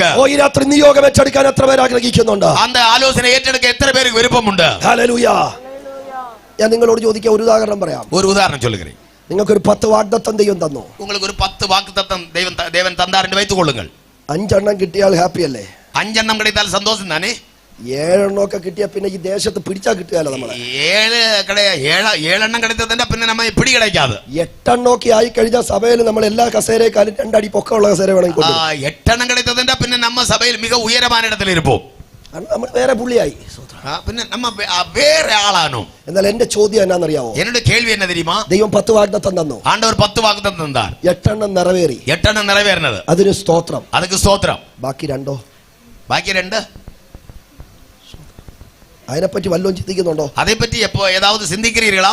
കിട്ടിയതിന് സ്തോത്രം പറഞ്ഞങ്ങ് പോവാ. கிடைத்ததற்கு ஸ்தோத்திரம் சொல்லி அங்கே போகிறோம். സ്തോത്രം പറയേണ്ടതല്ല ഞാൻ പറഞ്ഞു. ஸ்தோத்திரம் சொல்ல வேண்டாம் என்று சொல்லவில்லை. ഈ പറയുന്ന മുഴുവൻ ഭൗതികം, വീട്, പൈസ അതൊന്നും അല്ല നിങ്ങൾ ചിന്തിക്കേണ്ട. വാഗ്ദത്തം എന്ന് കേൾക്കുമ്പോഴേ പൈസയാ ഓർക്കുന്നേ. വാഗ്ദത്തം എന്ന് കേൾക്കുമ്പോഴേ പണത്തെ താൻ ചിന്തിപ്പത്. ദൈവം നിങ്ങൾക്ക് തന്ന അഭിഷേകം, தேவன் உங்களுக்கு கொடுத்த அபிஷேகம், നിങ്ങളോട് വാഗ്ദത്തം ചെയ്ത അന്യഭാഷ, உங்களுக்கு வாக்குத்தத்தம் செய்த அந்நிய பாஷை, ദൈവം നിങ്ങളോട് വാഗ്ദത്തം ചെയ്ത പ്രാർത്ഥന, தேவன் உங்களுக்கு வாக்குத்தத்தம் செய்த ஜெப ஜீவியம், പലതും നിങ്ങൾ പ്രാപിച്ചു, പലതും നിങ്ങൾ പക്ഷെ പെറ്റുകൊണ്ടിരിക്കും. ഇന്നും കെട്ടപ്പെട്ട് കിടക്കുന്ന ചില ആത്മതലമില്ലേ? ഇന്നേക്കും കട്ടപ്പെട്ട് കിടക്കുന്നതാണ് ചില ആവിക്കുரிய മണ്ഡലങ്ങൾ ഇല്ലയാ? കിട്ടിയതിന് സ്തോത്രം ചെയ്യുന്നതിനോടൊപ്പം கிடைத்ததற்காய் ஸ்தோத்திரம் சொல்லுகிறதோடு சேர்த்து കർത്താവേ തന്നതിന്റെ ഇടയിൽ பெற்றதன் இடையில் ഇനിയും പ്രാപിക്കേണ്ട ചിലത് എനിക്കുണ്ട്. இன்னும் நான் பெற்றுக்கொள்ள வேண்டிய சில வாக்குத்தத்தங்கள் உண்டு. അതിനു വേണ്ടി ഞാൻ ഇന്ന് രാത്രി എഴുന്നേൽക്കുകയാണ്. அதற்கு வேண்டி இந்த இரவு வேளையில நான் எழும்புகிறேன். അതിനെ എനിക്ക് അഴിക്കണമെന്ന് എത്ര പേർ ആഗ്രഹിക്കുന്നു? அதை அவிழ்க்க வேண்டும் என்று எத்தனை பேர் விரும்புகிறீர்கள்? അങ്ങനെ നിയോഗമുണ്ടെങ്കിൽ ദൈവത്തിന്റെ മഹത്വം നിങ്ങളുടെ മേൽ വ്യാപരിക്കും. அப்படிப்பட்டதான ஒரு வாஞ்சை உண்டானால் கர்த்தருடைய மகிமை உங்கள் மேல் வியாபரிக்கும். എത്ര പേർക്ക് സന്തോഷമുണ്ട്? ഹല്ലേലൂയ. ഒരു മനുഷ്യന് 100 ആടുണ്ടായിരുന്നു. ഒരു മനുഷ്യന് 100 ആടുണ്ടായിരുന്നത്, ഒന്ന് നഷ്ടപ്പെട്ടു. ഒന്ന് കാണാமல் പോയത്. കയ്യിൽ 99 ഉണ്ട്. കയ്യിൽ 99 ഉണ്ട്. കയ്യിൽ കൂടുതലുണ്ട്. കയ്യിൽ അനേകമുണ്ട്. നഷ്ടപ്പെട്ടത് ഒന്ന്. നഷ്ടപ്പെട്ടത് ഒന്ന്. നമ്മളാണെങ്കിൽ എന്ത് ചെയ്യും? നാം എന്നാൽ എന്നെ ചെയ്യും? ഞാൻ ചെയ്യുന്ന പറയാം. ഞാനാണെങ്കിൽ ഞാൻ എന്നെ ചെയ്യുവേൻ. നാനാ ഇരുന്നാൽ ഞാൻ എന്നെ ചെയ്യുവേൻ ചൊല്ലേൻ. 99 നല്ല പുണ്ണാക്ക് മേടിച്ചു കൊടുക്കും. 99 നല്ല ആഹാരം കൊടുപ്പേൻ. നല്ല എന്താ പറയാ പച്ചലയൊക്കെ പറിച്ചു കൊടുക്കും. നല്ല ഇലയെല്ലാം പറിച്ചു കൊടുപ്പേൻ. അടുത്ത പ്രസവത്തിൽ ഈ 99 ഏതെങ്കിലും രണ്ടെണ്ണം കൂടുതൽ വെച്ചാ പോരെ? ഇതെന്താ പറയാ കാൽക്കുലേഷൻ ടാലി ആകത്തില്ലേ? இந்த 99 2 என்று ஈனும் போது அந்த கணக்கெல்லாம் சரியாகும் அல்லவா? പക്ഷെ ഈ മനുഷ്യൻ അതിന് റെഡിയല്ല. அந்த மனுஷன் அதற்கு தயாரல்ல. ഇന്ന് രാത്രി ആ മനുഷ്യനിലേക്ക് നിങ്ങളൊന്ന് ഇറങ്ങി നോക്കിയാട്ടെ. அந்த மனுஷன் பக்கத்திலே வந்து பாருங்கள். 99 കയ്യിലുണ്ട്. 99 தன் கையில் உண்டு. ഒന്ന് കയ്യിലില്ല. ഒന്ന് കാണാமல் പോയത്. ഈ ആട് ഇവന്റെതല്ല. இந்த ஆடு ഇവനുക്കുரியതല്ല. ഇവന്റെ യജമാനന്റെതാ. ഇവനുடைய യജമാനനുടേത്. യജമാനൻ ആയിരക്കണക്കിന് ആടുകൾ കാണും. യജമാനക്ക് ആയിരക്കണക്കാன ആടുണ്ട്. അതിൽ 100 ആട് ഇവന്റെ കയ്യിൽ കൊടുത്തു. അതിൽ 100 എണ്ണത്തെ ഇവന് കൊടുത്താർ. വേറെ 100 വേറൊരുത്തന്റെ കൊടുത്തു. വേറെ 100 മറ്റൊരുവന് കൊടുത്താർ. പാശ്ചാത്യ സ്ഥലമനുസരിച്ചാണെങ്കിൽ ഇവൻ ഈ 100 ആടുമായി പോകുക. அந்த இடம் സംബന്ധിച്ച് பார்த்தாൽ ഇവൻ அந்த ആട്ടിൻകൂട്ടമായി പോകുகிறான். പോയിട്ട് തിരിച്ചു വരുമ്പോ திரும்பி வரும்போது ഇവൻ പറയുന്ന വാക്കുകൾ പലതാണ്. ഇവൻ ചൊല്ലുகிறதான വാർത്തകൾ പല. യജമാനനെ നീ എനിക്ക് 100 ആട് തന്നു. യജമാനനെ എന്റെ കയ്യിൽ 100 എണ്ണത്തെ ഒപ്പുവിത്തീർ. പോയ പോക്കില്ല 25 എണ്ണം പ്രസവിച്ചു. പോന വഴിയിലെ 25 എണ്ണം ഈണ്ടത്. അതിൽ ഇത്ര ആട് കൂടുതൽ കിട്ടി. അപ്പടി ഇത്ര എണ്ണം കൂടിനത്. അതിൽ ആൺ ഇത്ര പെണ്ണിത്ര. ഇതിലെ ആൺകുട്ടികൾ ഇവളോ പെൺകുട്ടികൾ ഇവളോ. അതിൽ പാൽ ഇത്ര ലിറ്റർ കിട്ടി. അവകൾക്ക് പാൽ ഇത്ര ലിറ്റർ അത് കിടക്കുന്നത്. ഞാൻ ഇത്രയ്ക്ക് വിറ്റു. അവകളെ ഞാൻ ഇവൾക്ക് വിറ്റേൻ. ഇവർ തമ്മിലുള്ള എഗ്രിമെന്റ് എന്തായിരിക്കുമെന്ന് അറിയാമോ? ഇവർ തമ്മിൽ ഉള്ളതാണ് എഗ്രിമെന്റ് എന്നവായിരിക്കും தெரியுமா? ചിലപ്പോൾ പാലിന്റെ പൈസ മുഴുവൻ നിനക്ക്. ചില സമയത്തില് പാലിൻ പൈസ മുഴുവൻ ഉനക്ക്. അല്ലെങ്കിൽ ആട്ടിനെല്ലാം ആണായിട്ട് പിറന്നതെല്ലാം നിനക്ക്. അല്ലെങ്കിൽ കടാ കുട്ടികളാകെ പിറന്നതെല്ലാം ഉനക്ക്. തെളിവല്ലോ ഉണ്ടോ? തെളിവ് വരാതുണ്ടുമാ? ലാബാന മനസ്സിലോട്ട് വന്നാൽ മതി. ലാബാനെ യാക്കോബിൽ നിന്നിത്താൻ പോകും. ഇതാണ് ആടും യജമാനനും ദാസനും തമ്മിലുള്ള ബന്ധം. ഇതാണ് യജമാനനും ഊഴിയക്കാരനും തമ്മിലുള്ള തുടർബ്. അപ്പൊ ഇങ്ങനെ ഈ മനുഷ്യന് ഒരാളെ പോയുള്ളൂ. இந்த மனுஷனுக்கு ஒரே ஒரு ஆடுதான் காணாமல் போனது. പക്ഷേ ഈ മനുഷ്യന്റെ തീരുമാനം എന്താണെന്നറിയാമോ? அந்த மனுஷனுடைய தீர்மானம் என்ன தெரியுமா? ഞാൻ യജമാനന്റെ മുമ്പിൽ നിൽക്കേണ്ടതാണ്. நான் என் யஜமானன் മുൻപാக நிற்க வேண்டியவன். അവന്റെ കയ്യിൽ നിന്ന് 100 ആടിനെ ഞാൻ മേടിച്ചു. അവന്റെ കയ്യിൽ നിന്ന് 100 ആട്ടെ പെറ്റുകൊണ്ടേൻ. വേറെ ഒരുപക്ഷെ 25 എണ്ണം എന്റെ കൂടെ കാണും. വേറെ 25 എണ്ണം കൂടിയിരിക്കണം. പക്ഷേ യജമാനന്റെ കയ്യിൽ 99 എന്ന് പറയാൻ എനിക്ക് ഇഷ്ടമില്ല. യജമാനുടെ മുൻപാകം ചെന്ന് 99 എണ്ണം നിൽക്കുന്നത് എന്ന് ചൊല്ല എനിക്ക് ഇഷ്ടമില്ല. എന്റെ കയ്യിൽ എണ്ണി ഏൽപ്പിച്ച 100 എനിക്ക് വിശ്വസ്തയോടെ അവന്റെ കയ്യിൽ ഏൽപ്പിക്കണം. என்னுடைய கையில் எண்ணி ஒப்பு கொடுத்ததான 100 எண்ணத்தை உண்மையின்படி அவன் கையிலே ஒப்பு கொடுக்க வேண்டும். ഇന്ന് രാത്രി അങ്ങനെ ആഗ്രഹിക്കുന്ന എത്ര ദൈവമക്കൾ ഇതിനകത്ത് ഇരിപ്പുണ്ട്? அப்படி விரும்புகிறதான எத்தனை தேவனுடைய பிள்ளைகளுக்கு നിന്നെ இருக்கிறீர்கள்? വിശ്വസ്തനെന്നെണ്ണി உன்னை உண்மையுள்ளவன் என்று எண்ணி ദൈവം ഏൽപ്പിച്ച പ്രാർത്ഥനാ ജീവിതം, தேவன் ஒப்பு கொடுத்ததான ஜெப வாழ்க்கை, ദൈവം വിശ്വസ്തനെന്നെണ്ണി தேவன் உண்மையுள்ளவன் என்று எண்ணி ദൈവം ഏൽപ്പിച്ച ആരാധനാ ജീവിതം, தேவன் ஒப்பு கொடுத்ததான ஆராதனை வாழ்க்கை എവിടെയെങ്കിലും നഷ്ടപ്പെട്ടു പോയെങ്കിൽ அது எங்கேயாவது இழந்திருக்கிறாய் ആ என்றால் കെട്ടപ്പെട്ടതിനെ അഴിക്കുന്ന രാത്രിയാകട്ടെ. அப்படிப்பட்டவைகளை கட்டி போட்டிருக்கிற அந்த நிலைமையிலிருந்து அவிழ்க்கிற இரவாகட்டும். ഹല്ലേലൂയ. ഹല്ലേലൂയ. അവൻ ഇത്രയും പറഞ്ഞ സ്ഥിതിക്ക് ഒരു സുവിശേഷം കൂടി ഞാൻ ഇതിന്റെ ഇടയിൽ പറയാം. இவ்வளவு சொன்ன அதனால் அதன் மத்தியில ஒரு சுவிசேஷம் கூட சொல்லுகிறேன். ഈ ഇടയൻ ഇറങ്ങിപ്പോയി. இந்த மேய்ப்பன் இறங்கி போய் ആടിനെ അഴിക്കാൻ. ஆடை அவிழ்த்தான். ഇവിടെ നഷ്ടം ആർക്കാണ്? இங்கே நஷ்டம் யாருக்கு? ഒരു മനുഷ്യന് 100 ആടുണ്ടായിരുന്നു, ഒന്ന് നഷ്ടപ്പെട്ടു. ഒരു മനുഷ്യന് 100 ആടുണ്ടായിരുന്നു, ഒന്ന് ഇളന്താൻ. ആർക്കാ നഷ്ടം? യാർക്ക് നഷ്ടം? ഓക്കെ, ഇടയനാണ് നഷ്ടം. മേയ്പ്പനുക്ക് നഷ്ടം. ഇടയൻ എത്ര ആടാ നഷ്ടം? മേയ്പ്പനുക്ക് എത്ര ആട് നഷ്ടം? ഒരാട്. എന്നാൽ ഈ നഷ്ടപ്പെട്ട ആടിന് എത്ര ആട് നഷ്ടപ്പെട്ടു? നഷ്ടപ്പെട്ട ആടിന് ആ നഷ്ടപ്പെട്ട ആട്ടുക്ക് എത്ര ആട് നഷ്ടപ്പെട്ടു? കൂടെ എത്ര ആടുകൾ നഷ്ടപ്പെട്ടത്? 99 ആട് നഷ്ടപ്പെട്ടു. 99 ആടുകൾ നഷ്ടപ്പെട്ടു. എത്ര പേർക്ക് മനസ്സിലായി?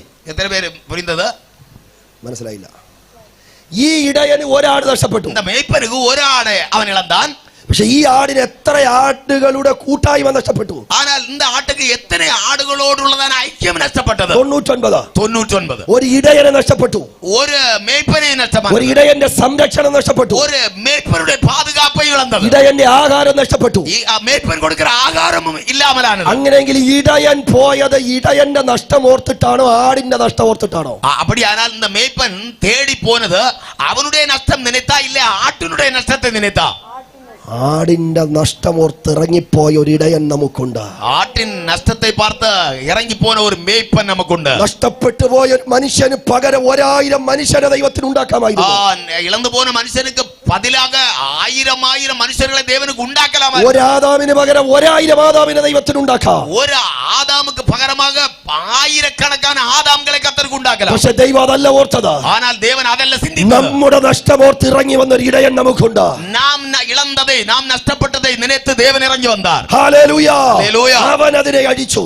അവരതെ അവിഴ്ത്താർ. അങ്ങനെയെങ്കിൽ കെട്ടപ്പെടാത്തതിന്റെ ഇടയിൽ കെട്ടപ്പെട്ടതിനെ അഴിക്കാൻ പുറപ്പെട്ടത്. அப்படியானால் കട്ടപ്പെടാத കൂട്ടത്തിൽ നിന്ന് കട്ടപ്പെട്ട് കിടന്നதை അവിഴ്പ്പതർക്ക്. അങ്ങനെയെങ്കിൽ ഇന്ന് രാത്രി കെട്ടപ്പെടാതെ കിടക്കുന്ന അഴിയപ്പെട്ടതിന്റെ ഇടയിൽ കെട്ടപ്പെട്ട് ഇന്നും കിടക്കുന്ന ചിലതിനെ കർത്താവ് അഴിക്കുന്ന രാത്രിയാകട്ടെ. அப்படியானால் കട്ടപ്പെടാமல் കിടக்கிற അനേകം എണ്ണത്തിൻ നടുവിലെ കട്ടപ്പെട്ട് കിടக்கிறதான ഒന്നേ ഇന്ന് இரவு வேளையில் தேவனாയ കർത്താവ് അവിഴ്പ്പാരാക. അടുത്ത ചോദ്യം, അടുത്ത കേൾവി.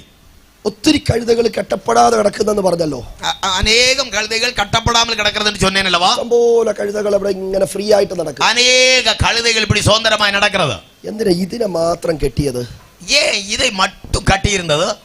സ്തോത്രം. എന്തുകൊണ്ടായിരിക്കാം മറ്റു കഴുതകളെ ഒന്നും കെട്ടാതെ ഇതിനെ മാത്രം കെട്ടിയത്? എന്നതിനാലായിരിക്കും മറ്റു കഴുതകളെ ഒന്നും കെട്ടാமல் ഇதை மட்டுം കട്ടിയിരുന്നത്? ഒരു 7 കാരണമുണ്ട്. എല്ലാം കൂടി പറഞ്ഞാൽ നിങ്ങൾ ഇന്ന് വീട്ടിൽ എത്തുകയില്ല. 7 കാരണങ്ങളുണ്ട്. എല്ലാം பேச போனால் நீங்கள் ഇന്ന് വീട്ടിൽ പോയി சேர மாட்டீர்கள். 1-2 കാര്യങ്ങൾ വേഗത്തിൽ പറയാം. 1-2 കാര്യങ്ങൾ സീക്രമായി சொல்லுகிறேன். അഴിയപ്പെട്ടതിന്റെ ഇടയിൽ ഒന്നിനെ മാത്രം എന്തുകൊണ്ട് കെട്ടി? അവിടുത്തെ സ്വതന്ത്രമായി വിടപ്പെട്ടിരിക്കുന്ന നടുവിലെ ഒന്നേ மட்டும் ஏன் കട്ടിനാர்கள்? എവിടെയാണ് ഇതിനെ കെട്ടിയിട്ടത്? എங்கே இதை കട്ടി போட்டார்கள்? എത്ര നാളുകൊണ്ടായിരിക്കാം കെട്ടിയത്? എவ்வளவு നാட்களாയി അത് കട്ടപ്പെട്ട് കിടക്കുന്നത്? ആരാണ് ഇതിനെ അഴിച്ചത്? யார் இதை അവിഴ്ത്തത്? അഴിച്ചതിന് ശേഷമുള്ള ഇതിന്റെ ഡ്യൂട്ടി എന്താ? അവിഴ്ത്ത പിറகு അതിന്റെ വേല என்ன? ഇത്രയും കാര്യങ്ങൾ വേഗത്തിലൊന്ന് പറയാം. ഇவ்வளவு കാര്യങ്ങളെ സീക്രത്തിൽ சொல்லுகிறேன். തക്ക സമയത്ത് നമ്മൾ ആരാധിച്ച് ഈ മീറ്റിംഗ് തീർക്കുകയും ഏറ്റ വേളയിലെ ആരാധന നിറവടയും. നമ്മൾ ശ്രദ്ധിക്കുക, അഴിയപ്പെട്ടതിന്റെ ഇടയിൽ ഈ അഴിയപ്പെടാതെ കിടക്കുന്നത് എന്തുകൊണ്ട്? അവിഴ്ക്കപ്പെടാത്തതിൻ കൂട്ടത്തിലെ കട്ടപ്പെട്ടതായി കിടക്കുന്നത് ഏൻ? ഒന്ന്, ഈ കഴുതയ്ക്ക് ഒരു പ്രത്യേകതയുണ്ട്. இந்த കഴുതയ്ക്ക് ഒരു വിശേഷമുണ്ട്. മറ്റ് കഴുതകളെക്കാൾ ഉപരി മറ്റ് കഴുതകളെ വിട ഈ കഴുതയുടെ പ്രത്യേകത, இந்த കഴുതയുടെ വിശേഷം പഴയ നിയമത്തിൽ ഒരു പുസ്തകവുമായി ബന്ധപ്പെട്ട് കിടക്കുന്നു. പഴയ ഏർപ്പാട്ടിലുള്ള ഒരു പുസ്തകവുമായി തുടർപുടേതായിരിക്കുന്നത്. സഖരിയ പ്രവചനം, സഖരിയ തീർക്കദർശനം 9-ാം അധ്യായം 9-ാം അധികാരം 9-ാമത് വാക്യം 9-ാമത് വചനം. Zakariya chapter 9 verse 9, 9-ന്റെ 9. சீயோன் குமாரத்தியே மிகவும் களிகூரு, எருசலேம் குமாரத்தியே கெம்பீரி, இதோ உன் ராஜா உன்னிடத்தில் வருகிறார். அவர் நீதி உள்ளவரும் ரட்சிக்கிறவரும் தாழ்மை உள்ளவரும் கழுதையின் மேலும் கழுதை കുട്ടിയാകിയ മറിയൻ മേലും ഏറി വരുகிறവരുമാ இருக்கிறார். യേശു ജനിക്കുന്നതിനും യേശു പിറപ്പതർക്കും 500 വർഷങ്ങൾക്ക് പുറകിൽ, ഏറെക്കുറെ 500 വർഷങ്ങൾക്ക് മുൻപ് സഖരിയാവ് പ്രവചനം എഴുതുന്നത് സഖരിയ പ്രവചനമായി ചൊല്ലുகிறார். BC 520-നും 480-നും ഇടയ്ക്കാണ്. കിമു 580-ക്കും 520-നും 480-ഉം 520-ക്കും 480-ക്കും മധ്യയിലെ അവൻ അപ്പോഴാണ് ഇത് എഴുതിയത്. അതായത് യേശു ജനിക്കുന്നതിനും 500 വർഷം മുൻപ്. അപ്പോൾ തന്നെ തീർക്കദർശനം എഴുതപ്പെട്ടത്. അവനെ എന്താണ് എഴുതിയത്? എന്നെ എഴുതരുത്. ഇന്നേക്ക് 500 വർഷം കഴിയുമ്പോൾ, இதற்கு முன்பு 500 வருஷத்திற்கு முன்பு പ്രവാചകൻ എഴുതുമ്പോൾ എന്താ എഴുതുന്നേ? തീർക്കദർശി എന്നെ എഴുതുகிறார். ഇന്നേക്ക് 500 വർഷം കഴിയുമ്പോൾ, இதற்கு முன்பு 500 ഇനി 500 വർഷം കഴിയുമ്പോൾ ഇവിടെ ഒരു ദാവീദിന്റെ കുമാരൻ വരും. ഇங்கே தாவீதின் குமாரன் ஒருவர் வருவார். സിയോൻ പുത്രിയുടെ രാജാവ് വരും. സിയോൻ കുമാരത്തിൻ രാജാവ് വരുവാർ. അവനെ ചുമക്കുന്നത്, അവരെ സുമപ്പதற்கு ഒരു കഴുതയായിരിക്കും. ഒരു കഴുതയായിരിക്കും. ഇത് യേശു ജനിക്കുന്നതിന് 500 വർഷം മുൻപുള്ള ദൂതം. യേശു പിറപ്പதற்கு 500 വർഷങ്ങൾക്ക് காலத்துக்கு முன்பு தீர்க்க தரிசனமாய் உரைக்கப்பட்டது. ഇത് ശരിയാണോ പാസ്റ്ററെ? சரியா பாஸ்டர்? இது മത്തായി സുവിശേഷം மத்தேயு சுவிசேஷம் 21-ാം അധ്യായം 21-ാം அதிகாரம் 5-ാമത് വാക്യം. 5-வது வசனம். മത്തായി സുവിശേഷം மத்தேயு சுவிசேஷம் 21-ാം അധ്യായം 21-ാம் அதிகாரம் 5-ാമത് വാക്യം. 5-வது வசனம். தீர்க்கதரிசியினால் உரைக்கப்பட்டது நிறைவேறும்படி இதெல்லாம் நடந்தது. ആ വാക്യം ഒന്ന് ശ്രദ്ധിക്കുക. அந்த வார்த்தை கவனியுங்கள். പ്രവാചകൻ മുഖാന്തരം தீர்க்கதரிசியின் மூலமாய் അരുളി ചെയ്തത് உரைக்கப்பட்டது നിവർത്തിയാകാൻ நிறைவேறும்படிக்கு ഇത് സംഭവിച്ചു. இவையெல்லாம் சம்பவித்தது. ഏത് സംഭവിച്ചു? என்ன சம்பவித்தது? പ്രവാചകൻ പറഞ്ഞത് നിവർത്തിയാകാൻ സംഭവിച്ചതെന്താ? தீர்க்கதரிசி சொன்னது நிறைவேறும்படி நடந்தது என்ன? കെട്ടപ്പെട്ട കഴുതയെ கட்டப்பட்டிருக்கிறதான கழுதையை അഴിച്ചു കൊണ്ടുവന്നത് அவிழ்த்து கொண்டு வந்தது എന്തായിരുന്നു? என்னவா இருந்தது? പ്രവചനത്തിന്റെ നിവർത്തി. தீர்க்க தரிசனத்தின் நிறைவேறுதல். അങ്ങനെയല്ലേ വചനം പറയുന്നത്? அப்படி அல்லவா சொல்லுகிறது வசனம்? അഴിക്കപ്പെട്ടത് പ്രവചനത്തിന്റെ നിവർത്തിയാണെങ്കിൽ அவிழ்க்கப்பட்டது தீர்க்க தரிசனத்தின் நிறைவேறுதல் என்றால் ഈ കഴുത എന്തിനകത്തുള്ള കഴുതയാ? எதற்குள்ள இருந்த கழுதை இது? പ്രവചനമുള്ള കഴുതയാ. தீர்க்க தரிசனத்தின் நிறைவேறுதலாகிய கழுதை. ഇഷ്ടം പോലെ കഴുതകളുണ്ട് അവിടെ. ധാരാളം കഴുதை அங்கே ഉണ്ട്. മറ്റ് കഴുതകൾക്കില്ലാത്തൊരു പ്രത്യേകത ഈ കഴുതയ്ക്കുണ്ട്. മറ്റ് കഴുതകൾക്ക് ഇല്ലാത്ത ഒരു വിശേഷം இந்த കഴുതയ്ക്കുണ്ട്. എന്താ ഈ കഴുതയുടെ പ്രത്യേകത? என்ன ഇതിന്റെ വിശേഷം? സിയോൻ പുത്രിയുടെ രാജാവിനെ ചുമക്കണമെന്നൊരു നിയോഗം ഇതിന്റെ മേലുണ്ട്. സിയോൻ കുമാരത്തിൻ രാജാ இந்த കഴുதை അവരെ സുമക്ക வேண்டும் என்று இதற்கு ஒரு காரியம் ഉണ്ടായിരുന്നത്. ഹല്ലേലൂയ. ആമേൻ. ഇതെപ്പോ പറഞ്ഞതാ? എപ്പോ ചൊന്നത്? കഴുതയെ ഏതെങ്കിലും പ്രാർത്ഥനയ്ക്ക് കൊണ്ടുവന്നപ്പോ പറഞ്ഞ ദൂതാണോ? ഇത് കഴുത ഏതാവത് ആരാധന കൂട്ടത്തിക്ക് കൊണ്ടുവന്നപ്പോൾ ചൊന്ന ദൂതാ? ഈ കഴുതയെ കുറിച്ച് ദൈവം ദൂത് പറയുമ്പോ കഴുത ജനിച്ചിട്ടുണ്ടോ? இந்த കഴുതയെ കുറിച്ചതാണ് ആലോചനയെ ദേവൻ പേசுമ്പോൾ இந்த കഴുത പിറന്നിരുന്നതാ? കഴുതയുടെ അപ്പൻ ജനിച്ചിട്ടുണ്ടോ? കഴുതയുടെ അപ്പൻ പിറന്നിരുന്നാനാ? അല്ല പാസ്റ്റർ, അത് ഞങ്ങൾക്ക് എങ്ങനെ അറിയല്ലേ? അത് എங்களுக்கு எப்படி தெரியும் പാസ്റ്റർ? കഴുതയുടെ വയസ്സ് പഠിച്ചാൽ മനസ്സിലാവും. കഴുതയുടെ വയസ്സை പഠിത്താൽ പുരിയും. ഇപ്പൊ നിങ്ങൾ വീട്ടിൽ ചെന്നിട്ടൊക്കെ നോക്കിയാൽ മതി. നിങ്ങൾ വീട്ടിൽ പോയി എല്ലാം കവനിത്താ പോതും. ഒരു കഴുതയുടെ ലൈഫ് ടൈം എത്രയാണ്? ഒരു കഴുതയുടെ വാൾനാൾ എவ்வளவு കാലം? 35 വർഷം. 35 വർഷം. കൂടിപ്പോയ 40. കൂടിപ്പോയാൽ 40 വർഷം. Rare of the rare. ഒരു ചില കഴുതകൾ മാത്രം 50 വർഷം എന്നൊക്കെയാണ് ഞാൻ സെർച്ച് ചെയ്തപ്പോൾ മനസ്സിലായത്. അനേകത്തിൽ ഒന്ന് മറ്റും ഒരുവേളை 50 ആണ്ടുകൾ வாழ்ந்தாൽ இருக்கும். എന്തായാലും ഞാൻ ഓരോ കഴുതയ്ക്കും ഒരു 50 വയസ്സങ്ങ് കിട്ടുമെന്ന് വിചാരിക്കും. ആനാലും ഞാൻ ഒവ്വൊരു കഴുതയ്ക്കും 50 ആണ്ടുകാല வாழ்க்கை என்று வைத்துக் கொள்ளுங்கள். അങ്ങനെയെങ്കിൽ அப்படியானால் ഈ മർക്കോസ് വിശേഷം 11-ൽ പറയുന്ന കഴുതയ്ക്കും എത്ര ജനറേഷന് മുൻപാണ് ഈ പ്രവചനം പറയുന്നത്? മാർക്കോസ് സുവിശേഷം 11-ാം അധികാരത്തിനു മുൻപേ ഉള്ളതാണ്, എത്ര തലമുറയ്ക്ക് മുൻപ് ഉള്ളതാണ് കാര്യത്തെ இந்த വചനം ചൊല്ലുகிறது.